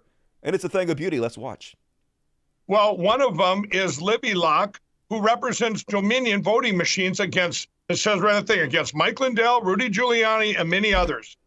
And he called her in his opening statement when he introduced her, Libby is an extraordinaire at First Amendment defamation law. Well, I'm telling you, Ron, you didn't watch. You probably don't understand what's going on in our country. There's a reason that the whole country wanted me to be head of the RNC when they did the Rasmussen poll. Why did they vote for you? It's because I want to get rid of the machines and make our elections and not selections. So what he did, I told the Daily Beast. That's right, Ron DeSantis. It's over for you, buddy. I didn't play it all. Play it right there. Play it. I don't want to watch the whole thing again. Just play it. All right, fuck you, goddamn. Anyway, he said it was over for Ron DeSantis, and Mike Lindell said so it's got to be true. And people are bailing from the sinking ship that is Donald Trump. The rats are fleeing. Case in point, Charlie Kirk. Apparently, they've had a rift and a split from Students for Trump. Now, Charlie Kirk has been skyrocketed to a major position in our political discourse in this country because of his loyalty to Trump. That is 100% what is responsible for his success and rise in influence. Things like the Students for Trump, who I didn't even know that they could do this. I mean, I guess it makes sense, but they basically just leased out their websites, the Students for Trump, to Turning Point USA, where they got taken over and run by this, I guess, nonprofit that's controlled by billionaires, because of course it is. But even they are starting to split, folks. The Students for Trump have gotten their websites back, and they're no longer associating in the same way with Charlie Kirk, because Charlie Kirk is starting to slide off the Trump nuts and onto the DeSantis nuts. Another rift in the conservative community, and you love to see it. It's going to be a fascinating campaign season. And speaking of Charlie Kirk, doesn't seem to be going well for Watermelon Head. This is what they do when they're so desperate for money. ABG always be grifting. He's selling buckets, y'all, because of course he is. A lot of you are worried about what's happening. Balloons in the sky and cyber attacks, EMPs, earthquakes. Kids are becoming trans. It's bedlam out there, right? So, but look, sometimes it feels like the world is being held together by duct tape, if we can find duct tape. I love all that fear-mongering. He mentions all this bullshit that's not actually happening, that's not scaring anyway.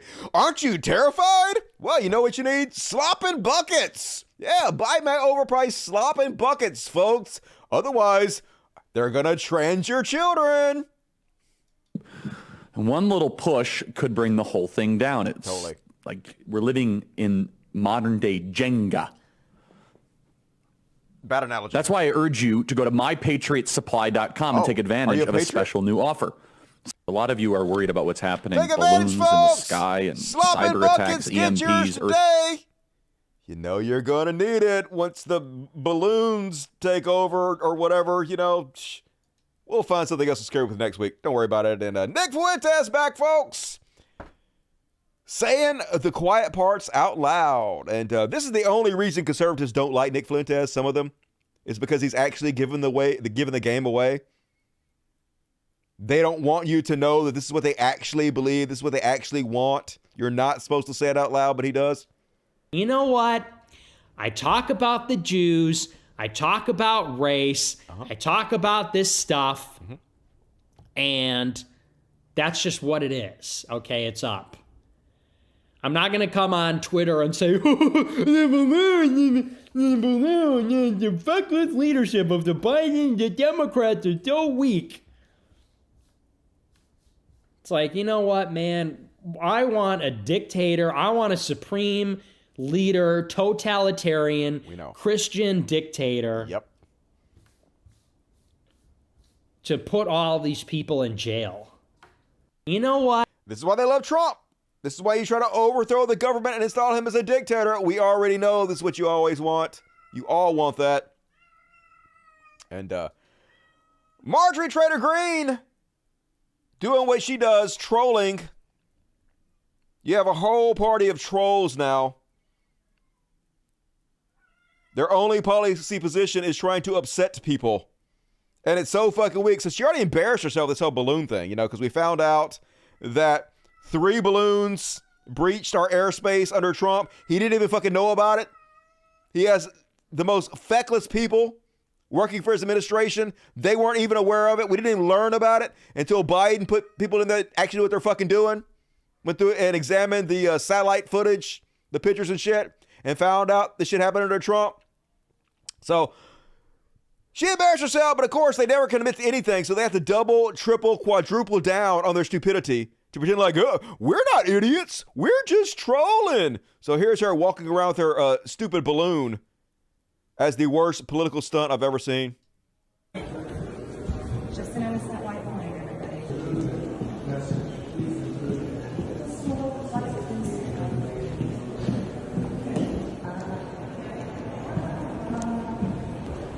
Hilarious! The right is getting better at comedy and the left is getting nervous.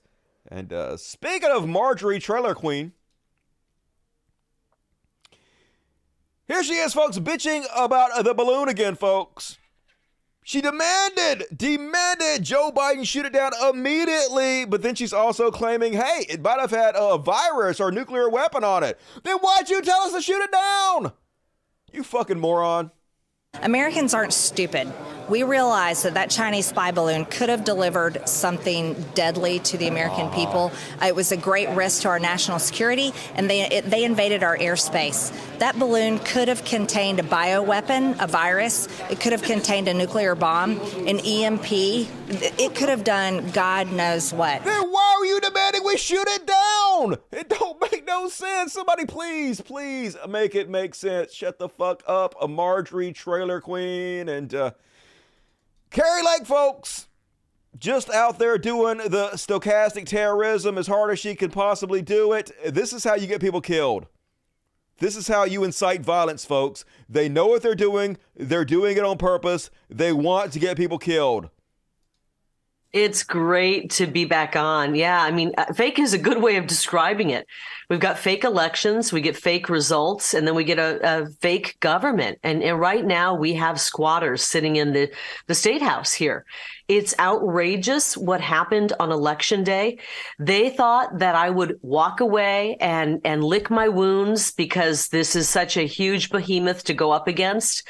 But they're wrong. I will never, ever back down from this fight. I am so appalled at what these, I don't know if I can use the word bastards, did to the people of Arizona. We have been the party of people. We have been the group of conservative Christians who has avoided, violence or bloodshed at all costs. We have really come to the table with everything that we can. And it just seems to be falling on deaf ears. I just don't know how long a dog can be poked before it comes out of the corner and just starts biting. People are concerned about the safety and the future of their children, what we're leaving behind for our kids, with racist, poisonous CRT in our schools and this transgender freak show craze that's happening in front of kids. I mean, tranny freak shows in front of kids that they're inviting to these things. Our military has been decimated, completely gutted. We've got a president whose election was stolen just like yours was. I mean, the list... you say that they would only allow you 5 hours. I don't know how much longer the people can take it. Yep. I don't know how much longer the people can take it, says a Vaseline woman. Eventually, they're going to start killing folks because of all this shit we're making up and fear-mongering over. It's 100% stochastic terrorism. They know what they're doing, folks. And speaking of which, you know who's really destroying society? I know you already know it. Drag queens! Fucking drag queens! Sigh. Washington, you have to watch what people do, not what they say. In Washington, what you do is what you believe, and everything else is just cottage cheese. I agree with that. After 2 years, we know what President Biden believes because we know what he's done. Jobs? Lots of jobs? Bigger government. Higher taxes, more spending, more debt, more regulation. All that's not true. An open border. That's not true. A weaker military. That's not true. Criminals are the good guys. A drag queen for every school library, whether the parents want that or not. A drag queen for every school library. Really? Name one. Just name fucking one. Any school library that has a drag queen in it. What are you fucking talking about? They just make shit. I swear to God, folks. This is why we can't have nice things. Just fucking lies all the time. And my dipshit relatives, I went to see my mom this last weekend. And she was like, go in there and talk to your uncle. You didn't talk to your uncle about. He's going to be sad if you don't go in there and talk to him. So I went there and was like, hey, Uncle Ray, how's it going, man? And of course, he's sitting there watching Fox News. And then I mentioned something about, hey, did you see how Rapey McForehead is talking about cutting Social Security? So maybe I won't get it like when I'm your age. And then he starts calling me retarded over and over again. I don't use that word as an insult, but I'm just telling you what he said. And then he started using the N-word over and over again. And I guess he was trying to upset me and get to me because I upset him. But I just laughed and walked away. But this is exactly what they're feeding these people. This is what their minds are being rotted by. And they believe it, unfortunately. They sit around and watch this corporate news all goddamn day. And it soaks into their bones, sadly. And all right, I guess that's a good stopping point for right now. So we go ahead and read the super chats, folks. And do you love the show? You better. It's the greatest one-man show in the history of mankind. Maybe support it on Patreon. Gonna do another after party tonight, episode 200 of the after party. I got some good stuff planned tonight, folks. We're going to watch the worst anti-woke comedian you've ever seen. Be sure you buy cringe insurance before you come watch this. It is the most glorious, but also the most awful thing you've ever seen. And also, we're going to take a look at the 12-point plan to rescue America. Remember what I said, that conservatives don't actually have any policies or plans or positions? I'm going to prove it to you. Here is their big ideas that Rick Scott has put out to rescue America. We're going to go through them one by one and dissect them. And we got 3 Karens to show you in the after party tonight. So be sure to click on the link in the description of this video and go sign up to my Patreon and get all that exclusive content. You know you want more, Dusty. It's super cool. And all right, let's do the super chats. Who's worse, Bill Maher or Jimmy Dore? Jimmy Dore is a worse human being, but Bill Maher has a greater reach. So tie. Scott Rainey, $20. Hey, thank you, Scott. Very generous. DC Days, $20. Here's for the next 200 episodes. Hell yeah. We gonna do it. You know it's true. Ricky Bobby, I don't look through my hands. YouTube just jealous of Dustin. Don't let the system get you down. I'm not. Ratings are lower than they were before I got banned, but I'm still building the show up. So we'll work on it. Whatever happens, happens. Chloe Landon, $10. My dad wants me to tell you that are one of the main reasons he is an atheist. Hey, tell your dad I said hello. He seems like a cool guy. He says, thank you for all your videos. Will you please give Tom Landon, the truck driver, a shout out? What's up, Tom Landon? I love you. Kimber Lover 1972, Dusty, here's 5 little under the weather. Congrats on the 200th show. I'll be lying down and watching. So for this time, not participating with chat. Sorry. Hey, hope you feel better there, Cubert. Arby 065, gifted 5 Cult of Dusty memberships. Hell yes, socialism at its best. Thank you, Arby. What a hero you are. Praise the palm tree. Justin Ship, $20. Very generous, Justin. I'm currently on vacation in Europe, and I saw where someone wrote ACAB inside a train in London. I thought certain issues were more or less unique to America, but apparently not. Also saw Kill the Rich graffiti in Ireland. Yeah, they have the internet over there. I have viewers from all over the world. Not saying that they were my viewers, but these narratives spread worldwide and good. Daniel Roman, $20. Very generous, Daniel. Thank you. Dusty, there is this Blumhouse indie horror movie called Soft and Quiet that congeals care and energy. Would love for you to see. It's off the rails. You are my favorite show, and I love our community. We do have the best community on YouTube. You guys will make sure that the show's so good, and I appreciate you. Thank you, Daniel. Science says Weird Thoughts. RB $5. With all this Christianity BS, they are proving that Accuses is the one true God. I thought I was the one true God. Fuck all the other gods. Thou shalt have no gods before me in this cult. God is the most insecure thing ever. Praise me, worship me, I know, right? Even I am not that insecure. I mean, yeah, I want you to praise me. Yeah, I want you to worship me, but I'm not going to torture you if you don't. I might just poke you a little bit. Poke.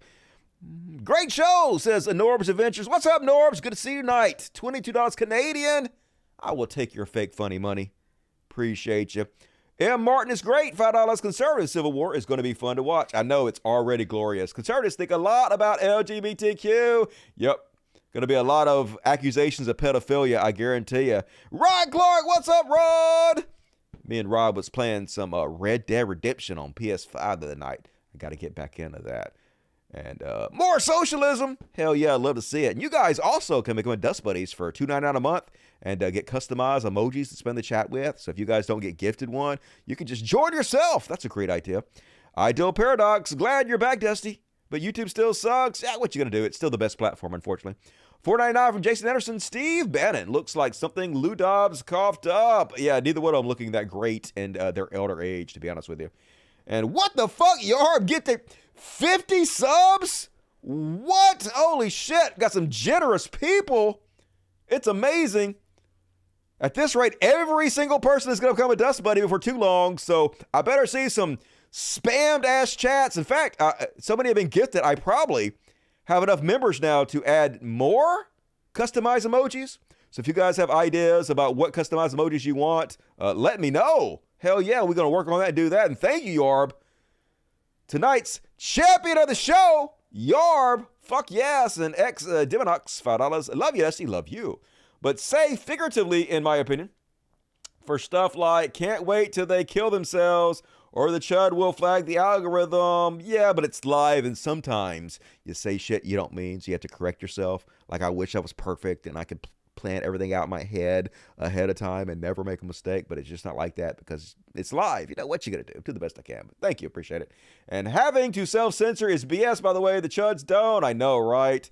The whole system is designed to protect and support them. It sucks. But hey, we're giving it the old college try, and we're fighting back, so we'll do the best we can. Appreciate all you, and Michael Hanratty.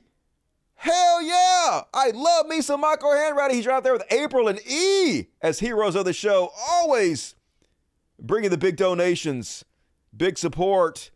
Everybody show Michael Hanratty some love in the chat. Ireland says, keep up the good work, Dusty. Hey, you keep up the good work, Michael Hanratty. You're amazing. I love you, and I appreciate you. Can't figure out how to access the patron extras. I forgot to put out the link.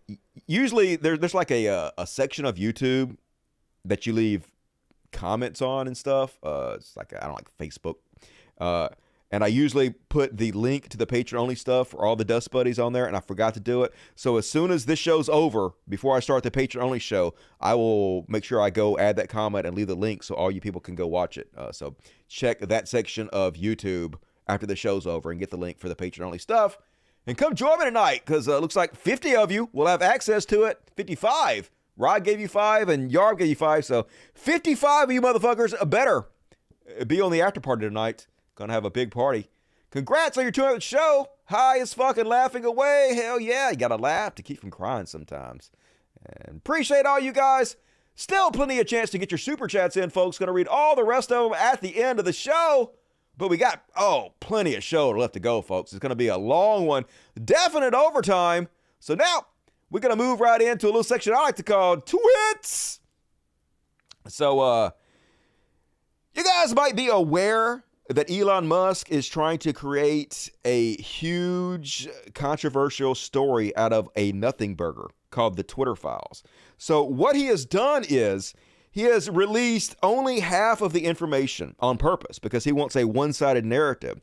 So he has given half of the information that he has gathered from buying Twitter, the half that makes the left look bad, and he is giving it to right-wing journalists so they can sort through it and they can report on whatever sections that help further their narrative and at the same time make the left look bad and the right look good, right? People like, the hell's that guy's name that was the... lots of people have called for Elon Musk to release all the fucking files, everything he has. And he swore up and down that he will do it. He swore up and down that transparency is how Twitter earns the trust of the people back. But he still hasn't done it. Instead, he's only released half the files. The files that make the left look bad, instead of all of it, so we can know what actually is fucking going on here.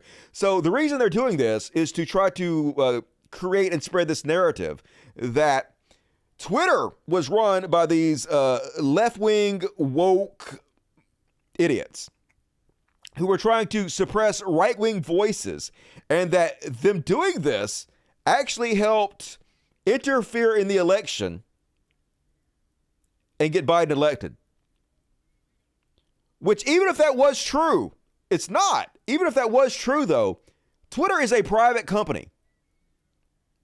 They have the right to host or not host anything on their platform that they want to. Just like YouTube has the right to ban me if they want to. Now, they shouldn't. They should follow their rules, and they shouldn't ban me if I don't break them.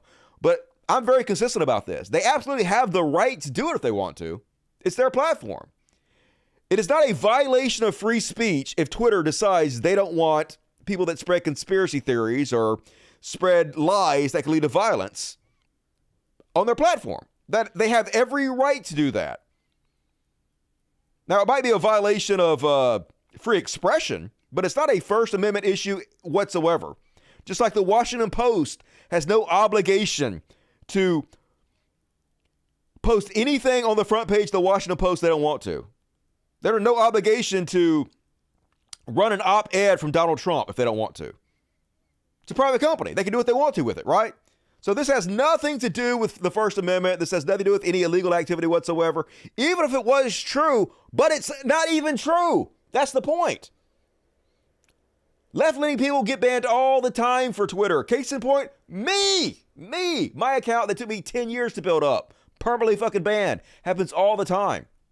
If you break, I didn't break the rules, but if you break the rules, yes, you will get banned, and we know that right-wing people are more likely to break the terms of service because they don't actually give a shit. All they're about is trolling and spreading hatred lies. So yes, they're going to be more likely to get banned. This is not a free speech issue. Anyway, Elon is desperate to make this a big issue. And we have a Congress that is not serious.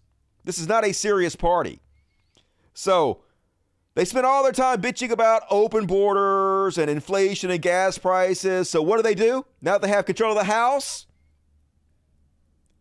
they form a committee and have hearings about goddamn Twitter, folks. This is what they're wasting their time on. As Aaron Rupert says, House Republicans are unveiling their inflation plan. Yeah. Oversight hearing on Hunter Biden's censorship. These are fucking clowns. Hard to believe this is real, but it is. So, as I said, this narrative has been spread by chuds all over the place. One of the main ones is Joe Rogan. Joe Rogan trying to make a mountain out of this molehill. Trying to make a giant story out of this nothing. And unfortunately, even people that are supposed to be on our side, like Cal Kalinske, are failing to do their job to push back hard enough on this bullshit. I'm going to have to go back to calling Cal Kalinske a weasel again.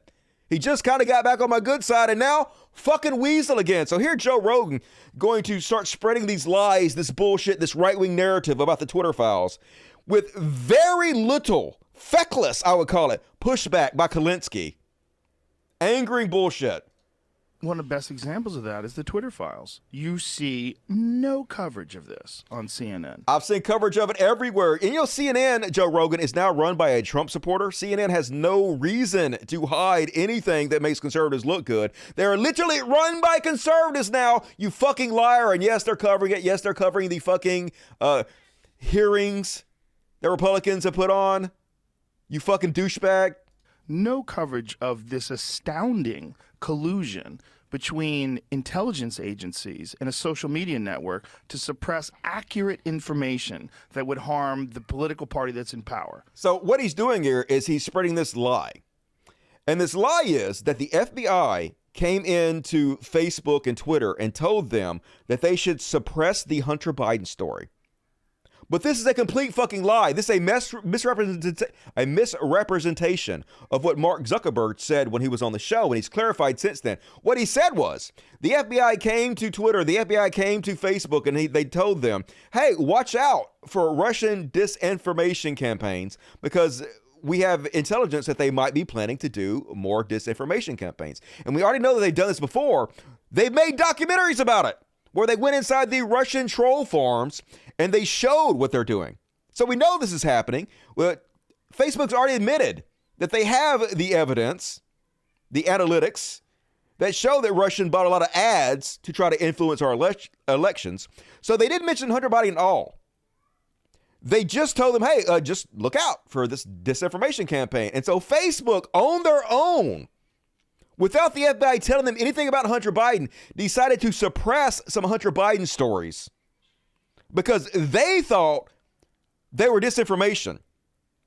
They weren't told this. They weren't demanded by the government they do this. They did it on their fucking own. Joe Rogan, who is a fucking liar, is going to try to pretend that the government made Facebook suppress these stories and Twitter. This is where Kyle Kalinske should be pushing back fucking hard. And he pushes back a little bit, but not in any meaningful way where Joe Rogan's audience would actually understand what the facts behind the situation is. And this is why he's allowed back on Joe Rogan's show. This is exactly why left-leaning people like Cal Kalinske get invited to the show, because Joe knows Cal is not going to push back in any meaningful way. And then it gives Joe coverage because he can say, hey, I'm not a right-wing show. I have lefties on all the time like Cal Kalinske. But the only reason you have him on there because he's a fucking weasel who won't fucking push back on your goddamn lame ass. Anyway, enough of my talk. Here it is. Which is fucking wild.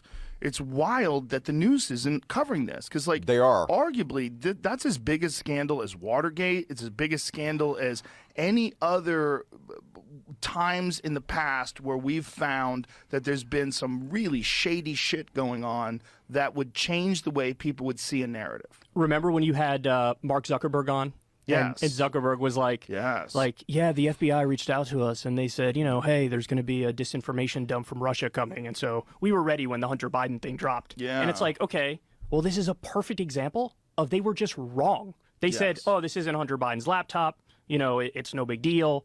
This is just Russian disinformation. Yeah. And then it turns out it was his laptop. And and Mark Zuckerberg was almost doing a victory lap by saying, hey, I only suppressed it in the algorithm, as opposed to banning it. He was like, oh, I didn't ban it, so therefore I'm, good on me. He didn't explain that in a way at all that would let his audience understand what actually fucking happened. I mean, an attempt was made, but nobody watching Joe Rogan is going to walk away from that, understand what actually fucking happened, unfortunately. Have me on, Joe. I'll stand up to you. I will. I promise you. I won't be a fucking pussy. I will take my iPad and I will have links to every fucking piece of bullshit you've spread, and I will call you out one by one. We'll go through them, Joe. I promise that'll happen. If you're man enough, butch up, motherfucker. Have me on. I promise I won't back down. I'll wait for that call.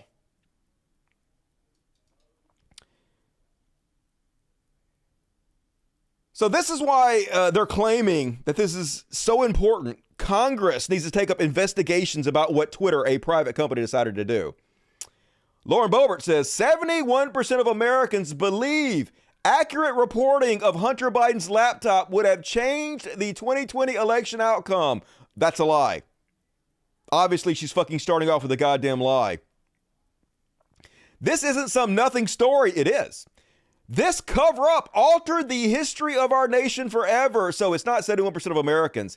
It was a poll result reported in the New York Post, a right-wing rag, conducted by Technometrica Institute of 437 adults, which is a very small sample size, who said they had been following the Hunter Biden laptop story closely. So not 71% of Americans. These are only the type of freaks that are paying very, very close attention to the Hunter Biden laptop story. And pretty much the only people doing that are right-wing Republicans, right? So obviously a giant percentage of people who are obsessed with the Hunter Biden laptop story are going to have this opinion. Not 71% of America, you lying fucking twat. But this is their excuse why they're wasting taxpayer money, why they're wasting congressional time on this kind of bullshit. First off, here's Clay Higgins got up there and started threatening Twitter employees that they're going to find dirt on them and put them in jail for what they decided to put on their private platform. Hey, so much for conservatives staying out of what corporations do. So much for small government allowing capitalist companies to do whatever they want to do. We're going to intimidate you and threaten you with jail time for not using your private platform in the ways we think you should be using it. Here he is. Clear witness intimidation. During a House hearing about Twitter and Hunter Biden's laptop, an angry Clay Higgins threatened ex-Twitter officials with arrest. You, ladies and gentlemen, interfered with the United States of America 2020 presidential election, knowingly and willingly. That's the bad news. It's going to get worse because this is the investigation part. Later comes the arrest part. Your attorneys are familiar with that. Mr. Chairman, I'd like to spend 5 hours with these ladies and gentlemen doing depositions surely yet to come. But for right now, I'll yield the balance of my time to my colleague, Mr. Jordan. I think a clear fucking threat. What are you going to put him in jail for? Deleting a fucking tweet? What even is this? How is this real life? And even Laura Ingraham on Fox News is not so sure about his bullshit. Even she sort of thinks he's full of it. Here's their interaction. Our investigations will move forward in the effort to produce what the next threshold is, which is probable cause. What is the probable causes arrest? Probable cause for what? What's the actual crime? right. I mean, I What's was a the crime? criminal defense lawyer in my day, so I'm always what's the what? It'd be different from the FBI agents versus civilians. FBI agents subject to color of law, U.S. codes and the Title 18 laws. And the FBI, basically the FBI used the Twitter executives and Twitter's platform and mechanism. The civilians that made decisions with Twitter conspired with the FBI to restrict the constitutional rights. And you don't have any constitutional right to post on Twitter. What the fuck? No, you don't. Hey, do True Social next. If I go spread anti-Trump shit on True Social, they'll delete me in a fucking heartbeat. Do Patriots.win, the largest ass-kissing site for Donald Trump. You literally can't post a single thing at all that is even the slight bit critical of conservatives. Because it's a private goddamn platform, and they have a right to do whatever they want to that platform they feel like. It has nothing to do with First Amendment. And to suppress the vote of American citizens. So the broader laws were conspired to be committed between federal agents and the FBI and Twitter executives. Who got shot? The FBI messaging Twitter and asking them to remove naked pictures of Hunter Biden, which is revenge porn, is not collusion. Now, if they said, hey, if you don't remove this stuff, we're going to put you in jail. We demand as the government you do what we tell you to do and suppress it. You might have a case. But anybody can ask anybody else to do anything they want to. And if they do it, that is not a violation of the First Amendment. Charged with what ultimately be determined based upon the probable cause level of evidence we're able to produce. The FBI agents will be charged differently than civilians. You understand that's the way things work. But they conspired together to commit election and voter suppression. So you're arguing they did not. That has nothing to do with election voter. You're talking about what you guys do. We're trying to eliminate the ballot boxes and make it hard for black people to vote. Once again, every accusation is a confession. You're acting under color of state law, I believe. That's what you're arguing. But federally under right, color yeah, of under law. that's FBI just, agents. Yeah, obviously. That's right. But again, this is appalling what Twitter did. I mean, they know it, and they're really indignant about it. It's not. And Republican oversight, I think, has to be really spot on, really critical, but really specific. And I loved your back and forth because it made a lot of people sweat. But I think it has to be really clear what we're talking about here. What would the charges be? What would the law? We're talking about federal. Look, he don't know. He's just trying to threaten. I'm claiming there'll be charges, but I don't have any evidence, so I'll just make the fucking threats. That's all it is. And it's amazing that conservatives are all of a sudden really into regulation. Hey, we have to have oversight on Twitter now. We have to regulate it to make sure these private companies do what we want them to do. I thought you guys were against regulation. Only seems like you're against it when it doesn't benefit you and your rich donors. And man, talking about hard to believe this is real, folks. We are not a serious nation. This is a fucking joke. This is what the highest political body in the land is wasting time on. It's like worse than high school drama. Twitter employees, over 98% of them donate to Democrats. So while you coordinated with DHS, the FBI, the CIA, our government, and outside groups to permanently ban, shadow ban conservative Americans and candidates like me and the former president of the United States, President Donald J. Trump, you were censoring and wrongfully violating our First Amendment free speech rights. No, they weren't. Guess what? None of you hold security clearances. None of you are elected, and none of you represent 750,000 people like I do. Let's explain. 52 United States Law 10101. No person shall intimidate, threaten, coerce, or attempt to stop any other person for the purpose of interfering with their rights to vote or to vote as he may choose. Nobody did that. You didn't shadow ban or permanently ban my Democrat opponent. Literally them banning you from Twitter has nothing to do with suppressing your vote or anybody else's vote. What the fuck are you talking about? You did that to me. And that was wrong, and it was against the law. It wasn't. You see, not only that, was it me that you violated my First Amendment rights? You violated countless conservative Americans. These were doctors that were trying to tell the truth about COVID. They weren't. Doctors They were lying. that were having success treating people They with weren't. ivermectin. They did that not. You all Lies. Lies, lies, damnable lies.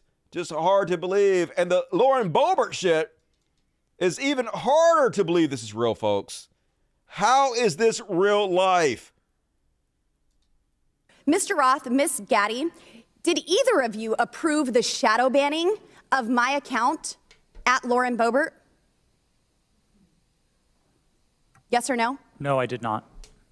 Not to the best of my recollection. Well, let me refresh your memory, because on March 12th, 2021, and Mr. Roth, I know you looked at it because Fascist Twitter 1.0 had a public interest exceptions policy, which means for members of Congress to be shadow banned, it had to go before you, Mr. Roth. So I'll ask again, did you shadow ban my account? Yes or no? Again, not to the best of my recollection. So the answer is, Mr. Roth, yes, you did. I found out last night from Twitter staff that you suppressed my account for this tweet. It's a freaking joke about Hillary Clinton being angry that she couldn't rig her election. It's a joke. But in response, being the sinister overlords that you all are, you placed a 90-day account filter so I could not be found. And now we see here that Twitter staff said the visibility filter on my account excluded me from top searches, prevented notifications for non-followers, and much more. This is considered an aggressive visibility filter. You silenced members of Congress from communicating with their constituents. You silenced me from communicating with the American people over a freaking joke. Now, who the hell do you think that you are? How is this real? They're holding congressional hearings about getting banned from Twitter. How is anybody a conservative? I just don't get it. It's just too fucking bizarre. This is why we can't have nice things, folks. Life expectancy dropping in this country. People going bankrupt left and right. Can't fucking pay their bills. And this is what they're spending their time on. It's beyond frustrating.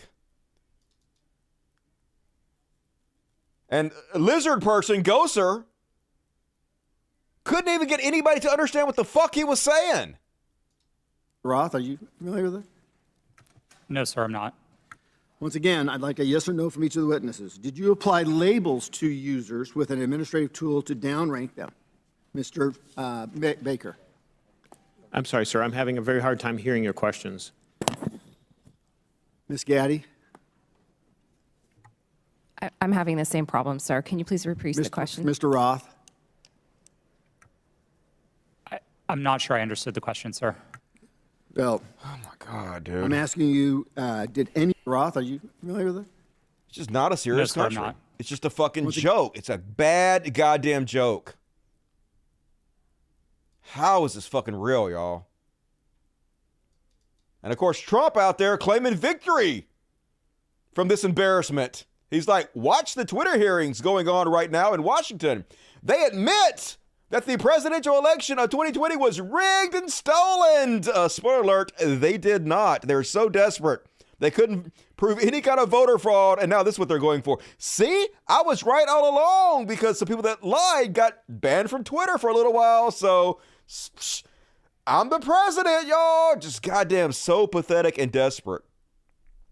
But do you know who's responsible for this bullshit? Elon Musk. Here he is, pretending like some shit actually happened and this wasn't a giant fucking embarrassment.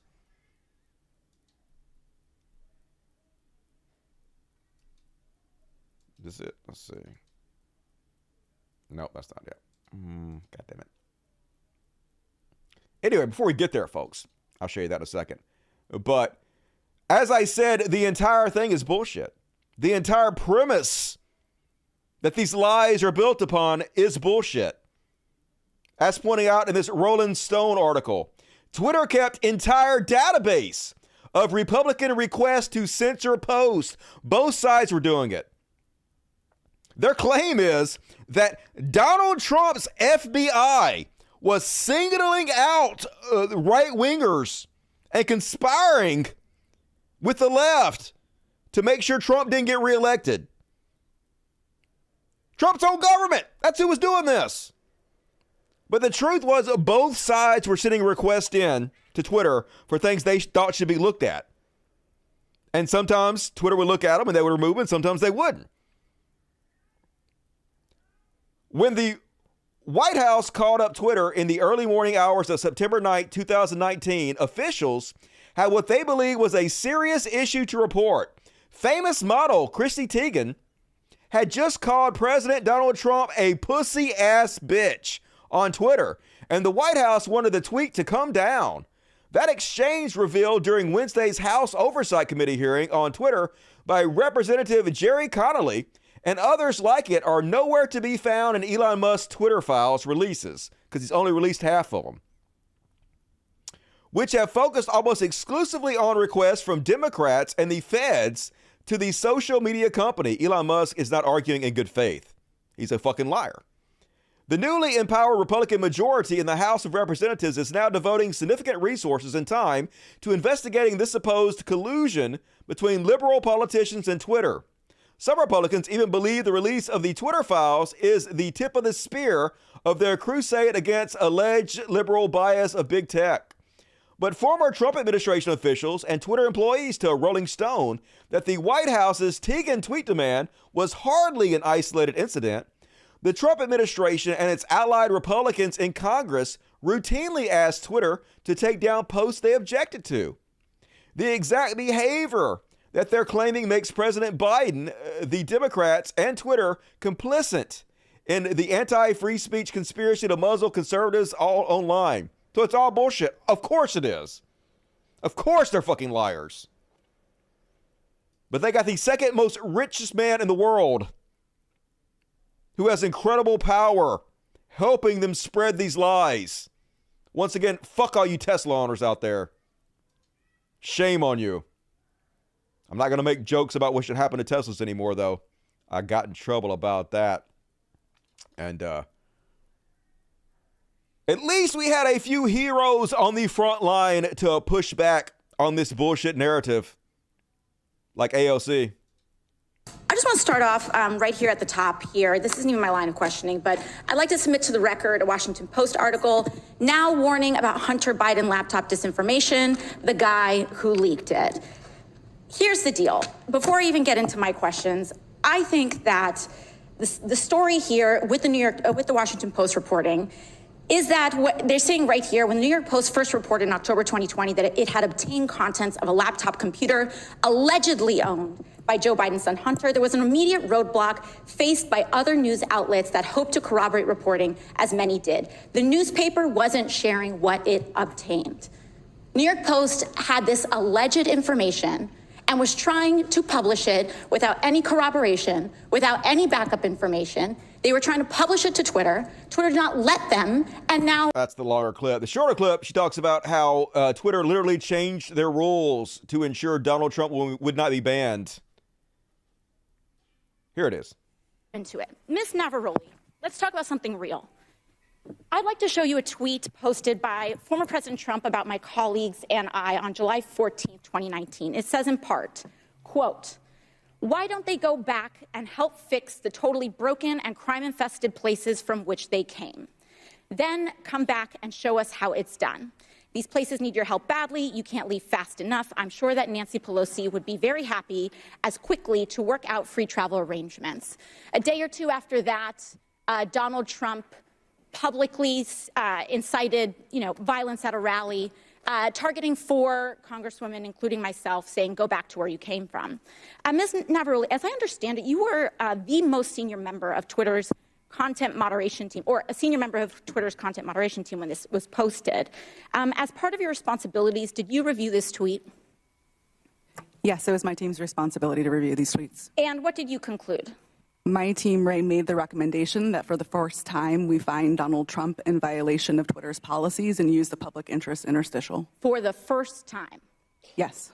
And at the time, Twitter's policy included a specific example when it came to banned abuse against immigrants as they specifically included the phrase "go back to your country" or go back to where you came from. Correct? Yes, that was specifically included in the content moderation guidance as an example. You brought this up to the Vice President of Trust and Safety, Del Harvey, correct? I did, yes.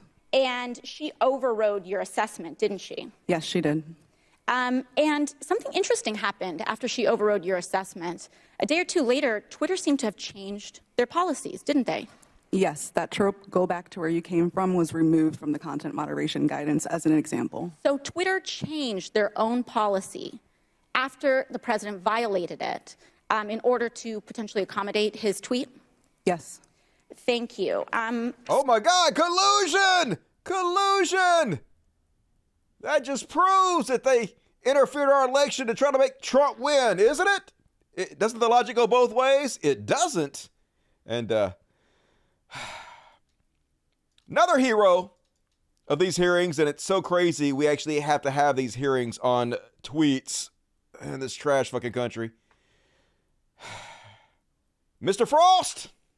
Why are folks on this committee so obsessed with Twitter's editorial decision on Hunter Biden's laptop? Would they hold the same hearings of the editorial decisions of Fox News and Newsmax? Free speech is about the government limiting speech around the the public. My governor, Ron DeSantis, is doing that right now. I have a venue in my district that he's revoking the liquor license of, trying to close because they had a drag show. We have teachers who are not able to teach the curriculum that they want because they disagree with Ron DeSantis and his view of the world. That is limiting free speech. And I'd love to see this committee bring in some of these governors who are abusing their power, like Governor DeSantis in my state of Florida, to limit the free speech of people. I yield back. They're not going to do that. They have no interest in calling out their own side, only feigning fake outrage on what goes on Twitter. It's completely fucking bizarre. And one more. This is what I was talking about, folks. This is the guy behind it. The guy releasing only half the information in order to try to make the left look bad, to create a one-sided narrative. And then after that fucking joke that happened, literal embarrassment to the Republican Party, he tweets out, "The woke Stasi felt the heat today. Fire. Oh, didn't they?" I'm sure they were all so worried about it. No, what happened was Republicans embarrassed them fucking selves, made a fool of them fucking selves, and no matter how much you want to pretend otherwise, Elon Musk, it does not change reality. Goddamn prick. And that's my coverage of the twits. Can't believe this is fucking happening in this country, but also I can completely believe it because it's a total fucking joke. And what we got to say, Dirty Sexy Pores? So good. Yes, great comeback from AOC. AOC must be president one day. Hopefully. Would love to see that. I think she'd be a good one. AOC loves overtime. Hell yeah, who loves overtime, motherfuckers? You love overtime, and you over there, and the cats love it. I love it. Fucking the whole universe loves it. So you know what you should do? Reward me for overtime in the super chats. And let's move along, folks, because we have a super big show still to go. Like, I'm only like halfway through this shit. Maybe a little more than halfway.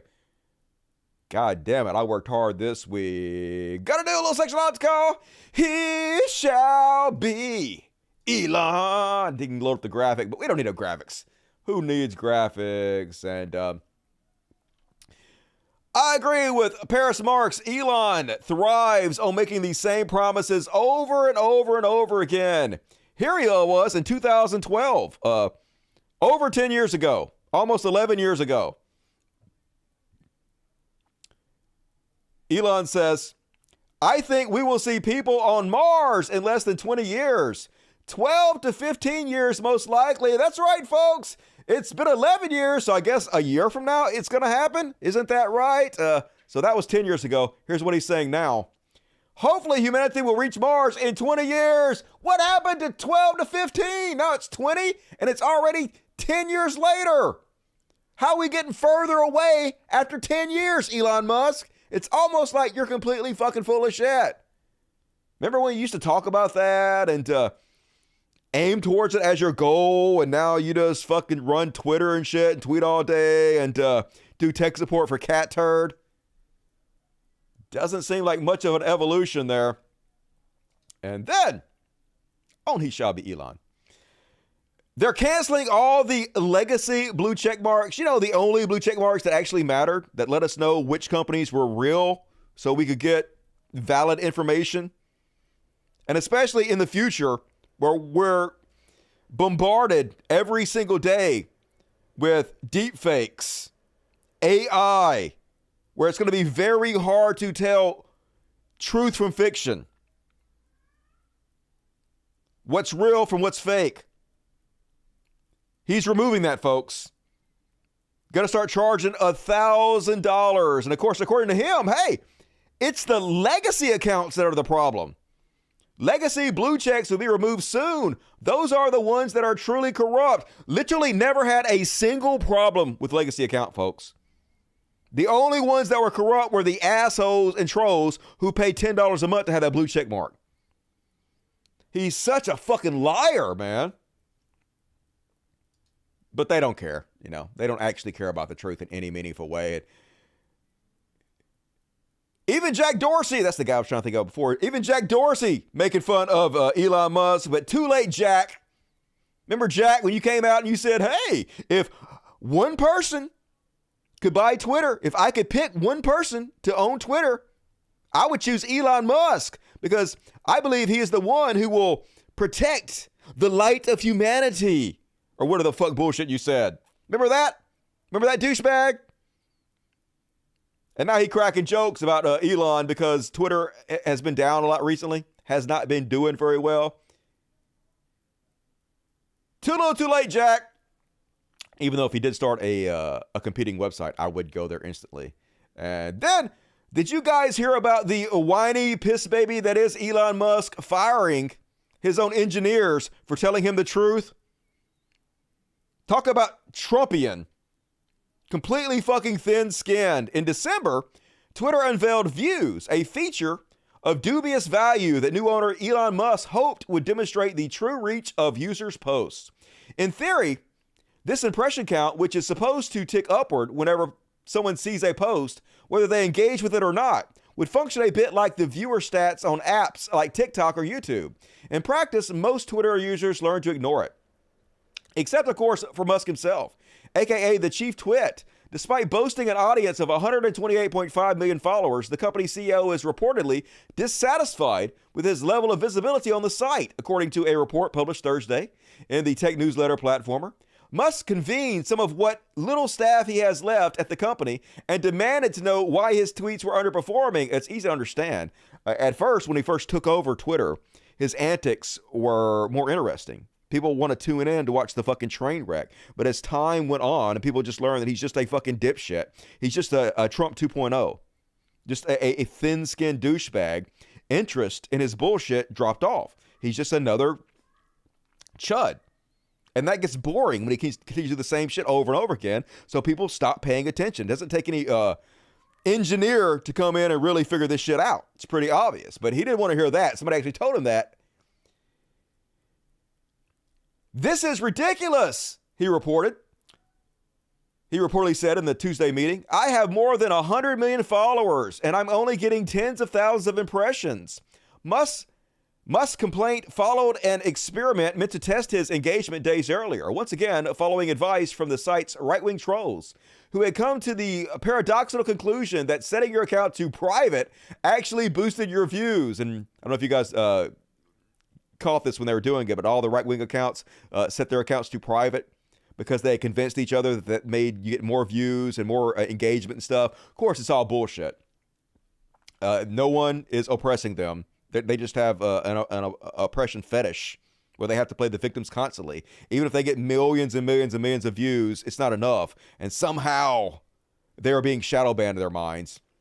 He later unlocked and announced that certain issues had been identified in the test and would be addressed. We have not yet to learn what those issues were or what may have been done to resolve them. In any event, Musk's frustration with the viewership gauge evidently continued, and when he raised the question of his flop tweets at this week's meeting, he got an answer that didn't suit him at all. One of the company's two remaining principal engineers offered a possible explanation for Musk's declining reach. According to Platformer, that just under a year after the Tesla CEO made his surprise offer to buy Twitter for $44 billion, public interest in his antics is waning. Employees also used a Google Trends chart to demonstrate how Musk had falling out of the spotlight on his own, which is a great way to do it. You can just show the Google searches, and you can see that back when he was getting a lot more views, people were searching his name more because they were more interested in the train wreck, and now they're not searching his name as much, which obviously correlates to why he's getting less views on Twitter.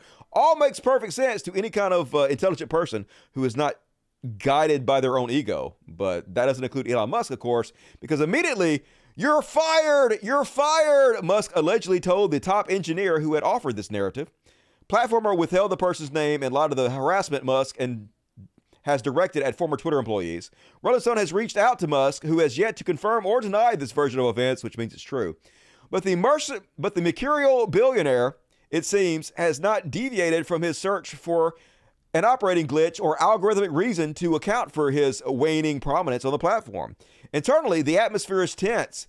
When you're asked a question, you run it through your head and say, what is the least fireable response I can have to this right now? Another employee told Platformer. So, yeah, he wants to be surrounded by yes men, and he's getting his wish because if anybody tells him the truth, they're fired. So they have to couch whatever they tell him in the nicest, most ego-boosting ways just to make sure they keep their job, which is exactly how you would expect a thin-skinned piss baby tyrant to run his fucking company. Sad. And then another article came out that explained more hijinks that Elon Musk was doing. There's times, this is from anonymous Twitter employees, there's times he's just awake late at night and says all sorts of things that don't make sense, one employee said. And then he'll come to us and be like, this one person says they can't do this one thing on the platform. And then we have to run around chasing some outlier use case for one person. It doesn't make any sense. And it's obviously what they're talking about. They're talking about people like Ian Mouse Chong and Cat Turd who call out to Elon Musk and be like, hey, I'm obviously being shadow banned because I'm only getting 5 million views instead of 10 million. And Elon's like, I'll look into it. It's very concerning. And so he has this engineer chase all this bullshit down when there's nothing to actually find. It's just these people are not interesting enough. No matter how much Elon Musk wants to signal boost for them. Crazy how much power he's given these people. And speaking of which, I am Mouse Chong.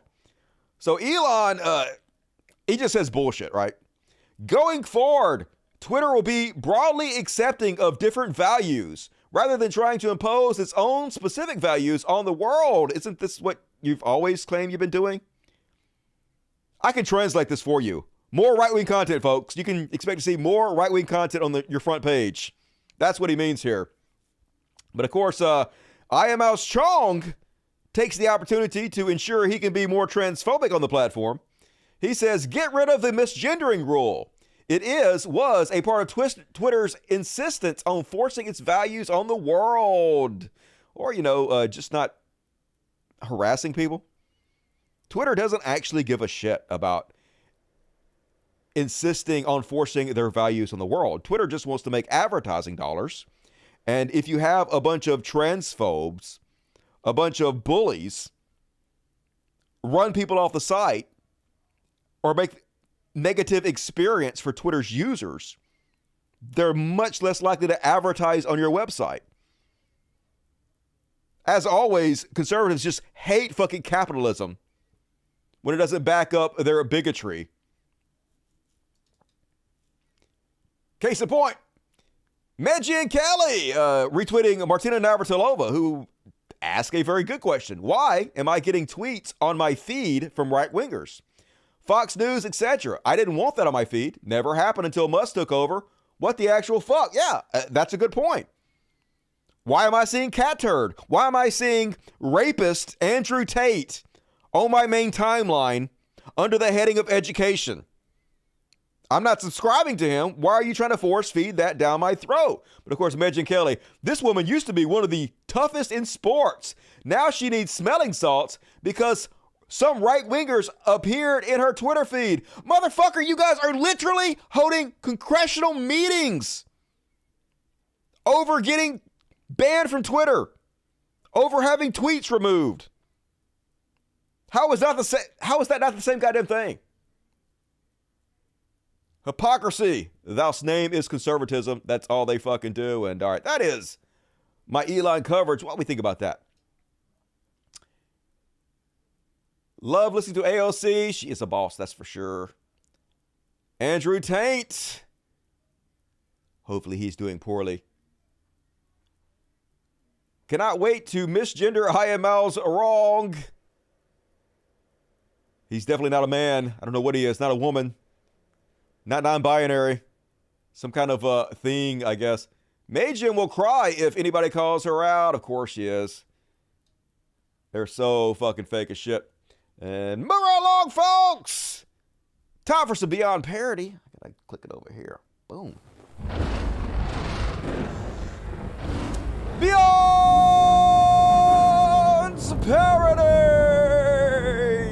Hell yeah. And tonight, starting us off on a Beyond Parody, holy God, no hint of irony whatsoever. As I said before, folks, shamelessness is their superpower. Now, Carrie Lake lost horribly, but for some reason, her new job is pretending that she won. Remember when politicians, when they lost, used to go away? Now they make an entire career out of losing, which is bizarre. And then they go around and say shit like this with absolutely no hints of irony whatsoever. Over to him, but he said, stay in the fight. But if you lose with dignity. You shake the other person's hand and you walk away. I didn't lose, so I'm not doing that. Talk about her dad. Yeah, my dad said if you lose, then lose with dignity, shake the other person's hand and walk away. But I'm actually doing the exact opposite of what my dead father told me to do. In fact, I'm doubling down, playing the victim and lying about it, building a career off being a loser and being pretty successful at it. And next up, Hannity. With no hint of irony whatsoever, once again, folks, literally spoke the words, what should the penalty be for people that purposely lie, mislead, and propagandize? He's asking what the criminal penalty should be for people that do what his literal job is. How is this real?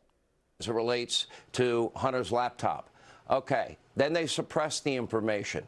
Now, when you get to the bottom line here, what does that mean for this country, and what should the penalty be for people that purposely lie, mislead, propagandize against the American people? Is that Oh my God, he's literally describing himself. Apparently the penalty is you give them millions of dollars and a platform where they can say whatever they want to in front of millions of people on the #1 cable news network in the fucking country, I guess. Holy shit, just wild, folks. And that just keeps getting worse and worse. Did you guys hear about James O'Keefe? Prepare your shock face. It turns out he's a giant piece of shit. Yeah, I know. We're so shocked. So, you guys know who James O'Keefe is? He's the guy that started Project Veritas, whose entire purpose is to take hidden video of people on the left or people that work in the government and then deceptively edit that video out of context in order to push whatever narrative they have this week. You know, like Pfizer is doing gain of function tests on viruses and releasing them, or what? It doesn't matter. Whatever. It's just lying bullshit from this shameless con man. Well, shocker. He's a fucking douchebag, and he's been put on administrative leave from the foundation he started, Project Veritas. This is one step from him being fired. Probably going to be fired pretty soon, but here's the article. The undercover video operation run by right-wing operative James O'Keefe is in turmoil, racked by unhappy donors and O'Keefe's outright cruel behavior towards his staff, according to an internal memo signed by a third of its employees. Working for O'Keefe at Project Veritas can mean being publicly humiliated by him in what amounts to public crucifixions, and even being required to take lie detector tests, his unhappy employees write in the memo. I would describe Project Veritas' current environment with this saying: the beatings will continue until morale improves, one disgruntled staffer wrote in the memo. On Monday, Project Veritas staffer presented the nonprofit's board with the documents covering his behavior, saying they were troubled and frustrated by O'Keefe's management style. Later that day, The board voted to reinstate 2 executives O'Keefe had fired a week earlier while O'Keefe went on paid leave. Apparently he was spitting on people, just treating everybody like total fucking shit. And he was also misappropriating funds in order to try to further his dance and musical career, folks. I'm not making this up. This is what happens to a lot of these people. Remember, this very similar thing happened with Tim Pool. Remember Tim Pool's band? These right-wingers start making so much money. It is so lucrative to spread lies and right-wing propaganda that they just become rich as shit. They have billionaires funding them. And they don't know what to do with this money. And they're not cool at all. They're just dorks and dipshits. But they're so desperate to be cool and light. So they take their money and they put it into vanity projects, like Tim Pool and his band, trying so hard to be cool when how can you be more uncool than Tim Pool? I guess maybe if you were a white woman rapping Christian rap, I guess maybe that's the only way to be lamer than Tim Pool. But let me scroll down here. The employees also complained more broadly about O'Keefe's alleged widespread use of verbal abuse, claiming they could be publicly humiliated or face public crucifixions, blah, blah, blah. The memo also raised concerns about O'Keefe's use of Project Veritas money to promote his own theatrical ambitions. Project Veritas is best known for its undercover stings against Democratic groups and other Republican targets. But O'Keefe, who performed in high school musicals, has added a series of musical productions to the group's repertoire, including an elaborate Project Veritas experience that involves O'Keefe dancing while wearing a bulletproof vest. In December, Project Veritas acknowledged improperly giving O'Keefe $20,500 in excess benefits to pay for Project Veritas staff to accompany him to Virginia as he performed a lead role in a production of musical Oklahoma. So like I said, these are dorks, douchebags, lame asses, who grew up incredibly unpopular, unliked, probably unloved, and are just so desperate to have people think they're cool that they throw their money into these vanity projects. And here's a great example. Here's what they're spending the money on, folks. This is the levels they will go to try to look cool. And it backfires so spectacularly because there's absolutely nothing cool about this. I just can't believe that my face is on TV. Oligarchy, am I left or right? Emoji, OP. Oligarchy, do I have faith in truth? Does truth have faith in me? James O'Keefe is suing Twitter for defamation. The project was taken down because they confronted a Facebook executive. Take a video like that down, it would be due to a doxing concern. I can show you a video of CNN doing the exact same thing. Twitter made factual statements about our client. I almost feel sorry for him. When people say you're trying too hard, this is what they're talking about. This is as try hard as it can possibly get. Look at me in my leather jacket, my sledgehammer, and he can't even dance. He has no rhythm whatsoever. It's so embarrassing. Imagine spending money on this and releasing this to the public yourself in the desperate attempt to try to make people think you're cool.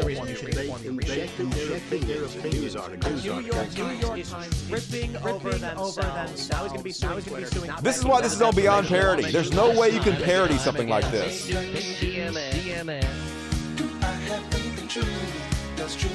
But all of this fits the Project Veritas. Promoting misinformation.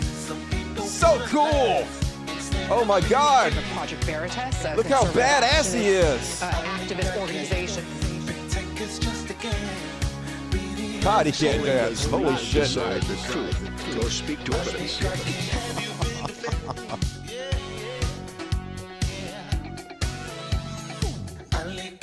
Oh my God, that was so sad.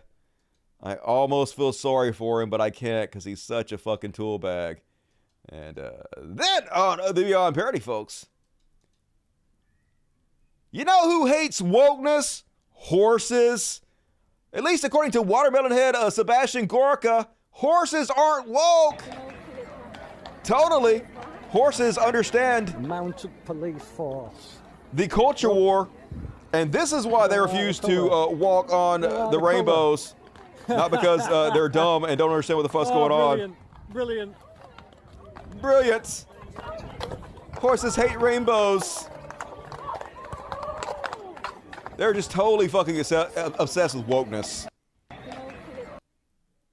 Talking about the woke mind virus. They cannot shut up about it. And then, did you guys know that somehow wokeness is responsible for Madonna's plastic surgeries?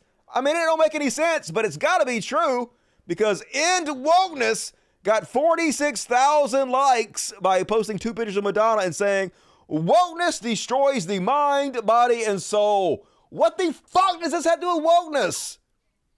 Madonna's failure to age gracefully has literally zero to do with her political beliefs, okay? There's all kinds of ghouls on the right that have way too much plastic surgery too.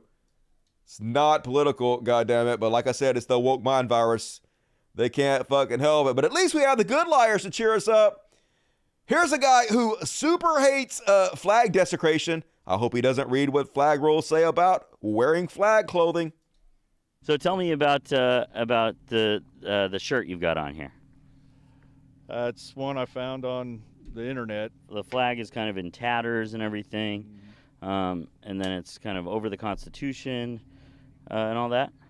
Yes. Would you say you're strongly against desecrating the flag? Extremely. Extremely. Yes. So.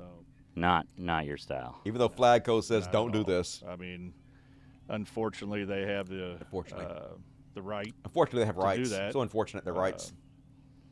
But I would never do that to a flag. He would never desecrate the flag in the way that he is absolutely desecrating it right now. Not that I have a problem with that. Burn the flag all you want to. Wipe your ass with it. Who gives a shit? And oh my God! I agree with Nathan. I could not come up with a funnier pairing of playing pretend tough guys. Yep. What better buddy could Andrew Tate have than Steven Seagal? 2 embarrassments made in heaven. Andrew Tate said, of all the celebrities who are trying to get in contact with me, Steven Seagal is the first one to get a message through.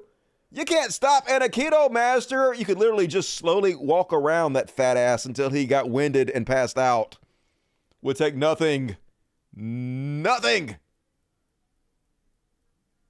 stop Steven fucking Seagal. And then on Beyond Parody, folks. On this week's Ridiculous Outrage, Lauren Chen pissed off at Chick-fil-A because Chick-fil-A dare have a menu option that she doesn't want. Chick-fil-A started to sell a faux chicken sandwich made of cauliflower. And oh, no, you don't. I mean, I don't have to order it. I'm not forced to order it, but I'm infuriated that you dare have this option for somebody else. She reposted this week from Chick-fil-A that says, today, Chick-fil-A announced the test of a one-of-a-kind plant forward entree, the Chick-fil-A cauliflower sandwich. Beginning Monday, February 13th, the sandwich will be available in 3 select markets. Only 3! But Lauren Chen looks like Chick-fil-A is extending a hand to its potential Antifa clientele. Oh no, they've gone woke! Can't have a healthier option. I have to taste the animal suffering, or I can't enjoy it. That is the conservative mentality. And as always, if you're incredibly fucking untalented, as long as you're just a piece of shit troll, conservatives will reward you all day long. You guys remember who Alex Stein is? He's the guy that got famous for doing his anti-vax rap. You know? Vaccinate me in a dress. Vaccinate me with the mask. Vaccinate me with your sister. Vaccinate me in a mist. You know, just stupid bullshit. Remember that cringe ass stuff? Somehow it was worse than what I just did. And what I just did was very bad. So, of course, The Blaze gives him his own show. And his first guest is Proud Boys creator, what the fuck's his name? Gavin McInnes. And so immediately they had to start shitting on their own audience. Watch how hilarious this comedy show is, y'all. Get off your fucking phone. No, do not talk to the audience. No, Gavin. That's really rude. Get off your fucking phone. No, do not talk to the audience. No, Gavin. That's really breaking rude. the fourth wall. You're the studio audience. You're on your phone. Okay, see, now we have to break the fourth wall. What people is not seeing is that. Sorry, I'm boring you. Gavin, this and is my show. Shut up. Okay. We can hear all your chattering. Now we're going off the rails. All right. Most annoying background I've ever been a part of. Okay, Gavin we're gonna give him a hint of fentanyl and we're gonna calm him down a little bit. Things are Chatty Crew and the fucking phone bunch. Leave it in your pocket. You're at a show. You're part of the show. I actually do agree with him. I think security Holy needs shit, it's so disrespectful. Fuck. Amazing. Conservative comedy, top notch. Can't wait to watch more of that. And then, folks, they don't just say fucking anything. Reality has no bearing on conservative narratives. Here's Michael Knowles explaining how every demon and every Satan in our media is always incredibly feminine. So Sam Smith gives an overtly satanic performance with all sorts of transsexuals and fire coming up. First point there, by the way, and I noticed this the other day, even before Sam Smith's performance. Isn't it odd how depictions of demons, how depictions of weird, ghoulish, devilish, demonic figures are always androgynous? They're never super-duper hyper-masculine chads. They're never beautiful, truly gorgeous women with... They're literally always super hyper-masculine chads. I mean, look at this shit. Let's just do a quick search for Satan here. Let's take a look. Muscular, Hellboy, muscular as fuck, thick as shit. Hell, even on Montero, he in hell fucking up muscular devil. Look, muscle as fuck. What you talking about, Michael Knowles? The devil almost always beefcake. Just make up shit. You know, we can just Google it, right? That exists. And all right, that is my Beyond Parody, folks. I might go ahead and cut this short show. I got so much show left, but I guess I'm going to save some of this for Monday's show, folks. Let me go ahead and wrap it up, because we got to do the after party. We're already 10 minutes behind on the after party, so let me see what I can finish the show up with a little bit here. I'm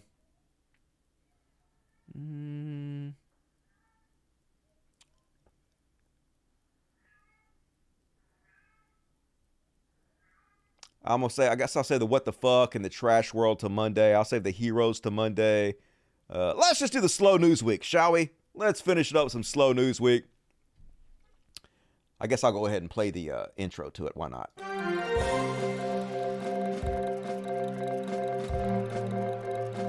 Slow news week with Justin Smith.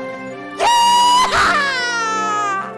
Hell yeah, nailed it. Gonna fuck my voice up. And first off, on the slow news with Dusty Smith, folks, I know we're all aware of this, but magic is real. It is. And the people that are the most magical are little old men who don't have any muscle definition and who can barely stand. But you know what the most magical of all weapons is?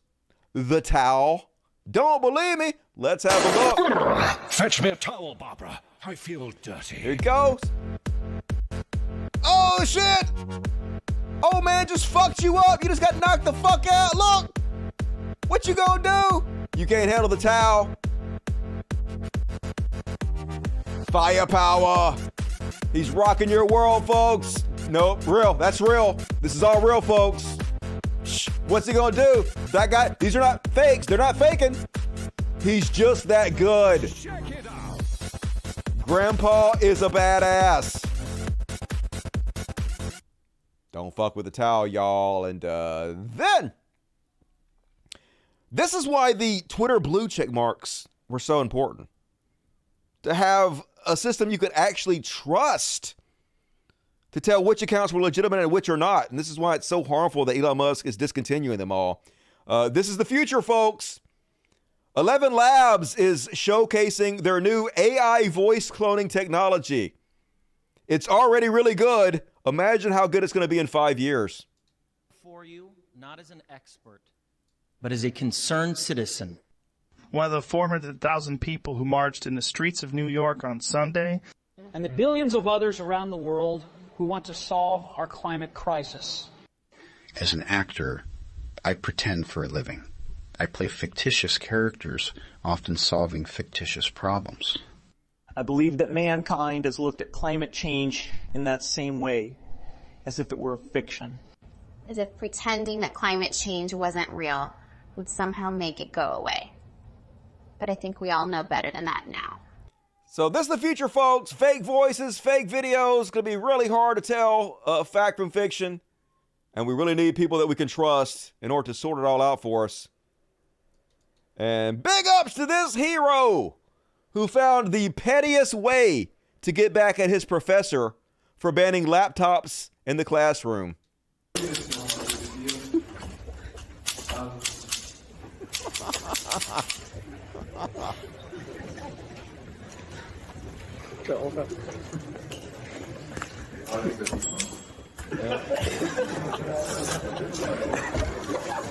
You asked for it. Might want to let them use their laptops, Professor. Just saying. And then, yeah, what the fuck? I know, pretty funny.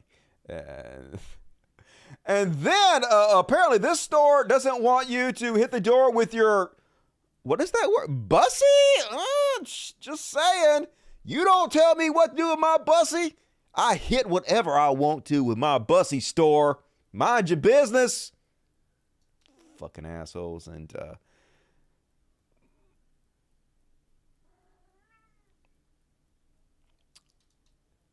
this poor lady, doing it the wrong way. She got her camera set up, folks. She in her little yoga pants showing off her body. And she's like, look how good working out has done for me. I'm strong as shit.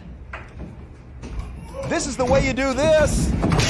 Yeah, no, that's not how you do that. That's how you get your head split open. Yeah, what do we learn? Bad light decisions. I'm glad it was padded there. Would have split your wig. And one more, folks. Let's finish it with this one. On the Slow News Week. Guys, remember when this show used to be mostly me watching videos of people fighting? Well, now we're about to see some masters at work here. Some motherfuckers you don't want to mess with. Watch these badasses go at it. Yeah, ooh, almost hit him. Uh-oh, you knocked yourself out. Yeah, you knocked yourself out. Okay, let's watch that again. It's like, ooh, that hard swing. Right on, and then it was right here where he realized he done fucked up, folks. So, I don't know. There's your problem. Might want to take some boxing classes or something. And, all right, folks, that's my content for today. I have so much left over. Didn't get it all in, but what you gonna do? That means I just have plenty for Monday's show, which we'll definitely do some fucking overtime. Gonna be amazing. And let me finish up by reading the super chats, and then we're gonna skip over and do the after party. Hey, much love to you. Josephine Berkheimer, good to see you tonight. Best show on the planet. I appreciate it, Placing Chronic. I enjoy hanging out with you guys. It's fun. Unhinged, $5. Hey, I played the lead in my high school musical, Oklahoma. I'm not a dork. I am not a drama. Great respect. Yeah, but you're not him. He is definitely a few fries short of a Happy Meal. April. What's up, April? The AR-15 is just a semi-automatic gun, just like a pistol. True. We have had that for over 100 years. Yep. Let's get Medicare for all, housing for all, and stop billionaires resisting to propagandize before we hinder people. Why don't we do all of that? We don't have to. Like, what is the purpose in letting just every Tom, Dick, and Harry have an AR-15? It don't make no fucking sense. You know, just like, why let them have a bazooka or a grenade launcher? And, you know, we can do more than one thing at a time, in my opinion. Just saying. But thank you for the $10. Syllabus, $20. Hey, Dusty. Hey, Syllabus. Please keep up the great work. I don't get to catch you live at all that often, but you make my mornings go faster when I'm pulling a John McClane in my construction job. Well, hell yeah. Put up some drywall for me tomorrow there, John McClane. Orion McFadden, $40, very generous. What's up, Orion? My wife and I are having our first baby. Hey, congratulations. Name it Dusty. Shower tomorrow, and we are in our 40s. His name will be Aiden. Shh, not as good, but okay, I'll allow it. We would love your blessing live. You have my blessing. And may your child have an amazing life. And, live a long time and whatnot. Cheers to you and to your wife. Tell her I said what up. Anthony Cannon, I'm going to hit that after party first one after this, homie. Hell yeah, all of you should join me at the after party. It's going to be amazing. Paul Lynn, $20. Much like someone's dad, you are one of the people I watched during my deconversion. Who's dad? Here's a little something for the animals. Thanks for changing my life for the better, man. Hey, I'm honored to help in any way I can, Paul. I appreciate you, and that's very generous. And JJ Reaver, $3. What up, JJ? And Southern Brand, Dusty, you saved my sanity over the last 8 years. Shh, I know, right? I take all the credit. Congrats on your 200 show, Dusty. High as fuck and laughing away. Already read that, but I appreciate you. Did I get them all? Did I say it? Did I get them all? I think I got them all. Cool. All right, folks. We about to switch over to the Patrons Only show. There's a link in the description of the video right now, and you guys have time, plenty of time, because I got to run to the bathroom, to get on there and continue on with the greatest show in human history. Got lots of stuff to talk about. Might cover some of the stuff we didn't cover before, but definitely going to do a couple Karens. I'm going to read through the Rick Scott's 12-point plan to rescue America. This is the genius Republican plan that's going to save us. And also, we're going to watch the worst anti-woke comedian in the world bomb like a motherfucker, which is funny, but also not funny at all at the same time. So be sure to get on my Patreon. And the rest of you who just got gifted all the Dust Buddy accounts, check the section of YouTube right now that I'll show you where it is. Let me click on YouTube, and then there's like a section. Let me go to my page, your channel, and then like right here, there's a community section, and I am going to put the link right here. I'm going to make it to only the Dust Buddies, all channel members, and I'm going to type the link out. So if you guys go there, you can switch over, and you can watch the after party right now. It's going to be an amazing one. And the rest of you guys, I will see you on Monday. We already had plenty of content for Monday, so be sure to come back and join us on the greatest show in the history of mankind. Please leave comments. Please hit the like button. Please tell your friends about the show. Become a patron. Do all the things. See you guys on Monday. Love the shit out of you. Have a good weekend and good night, everybody. Logic. Fuck yes.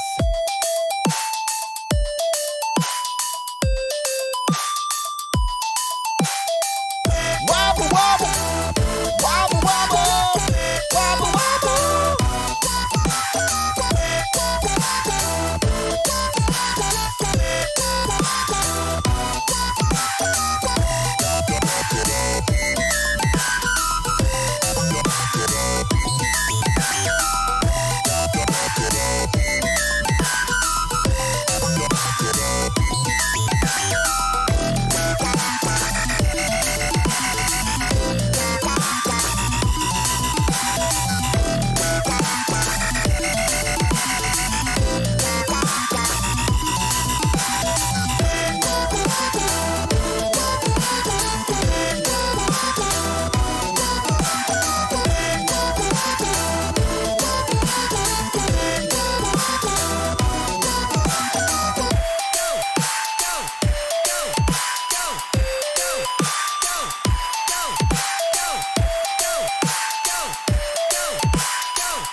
Good night, y'all. See you at the after party.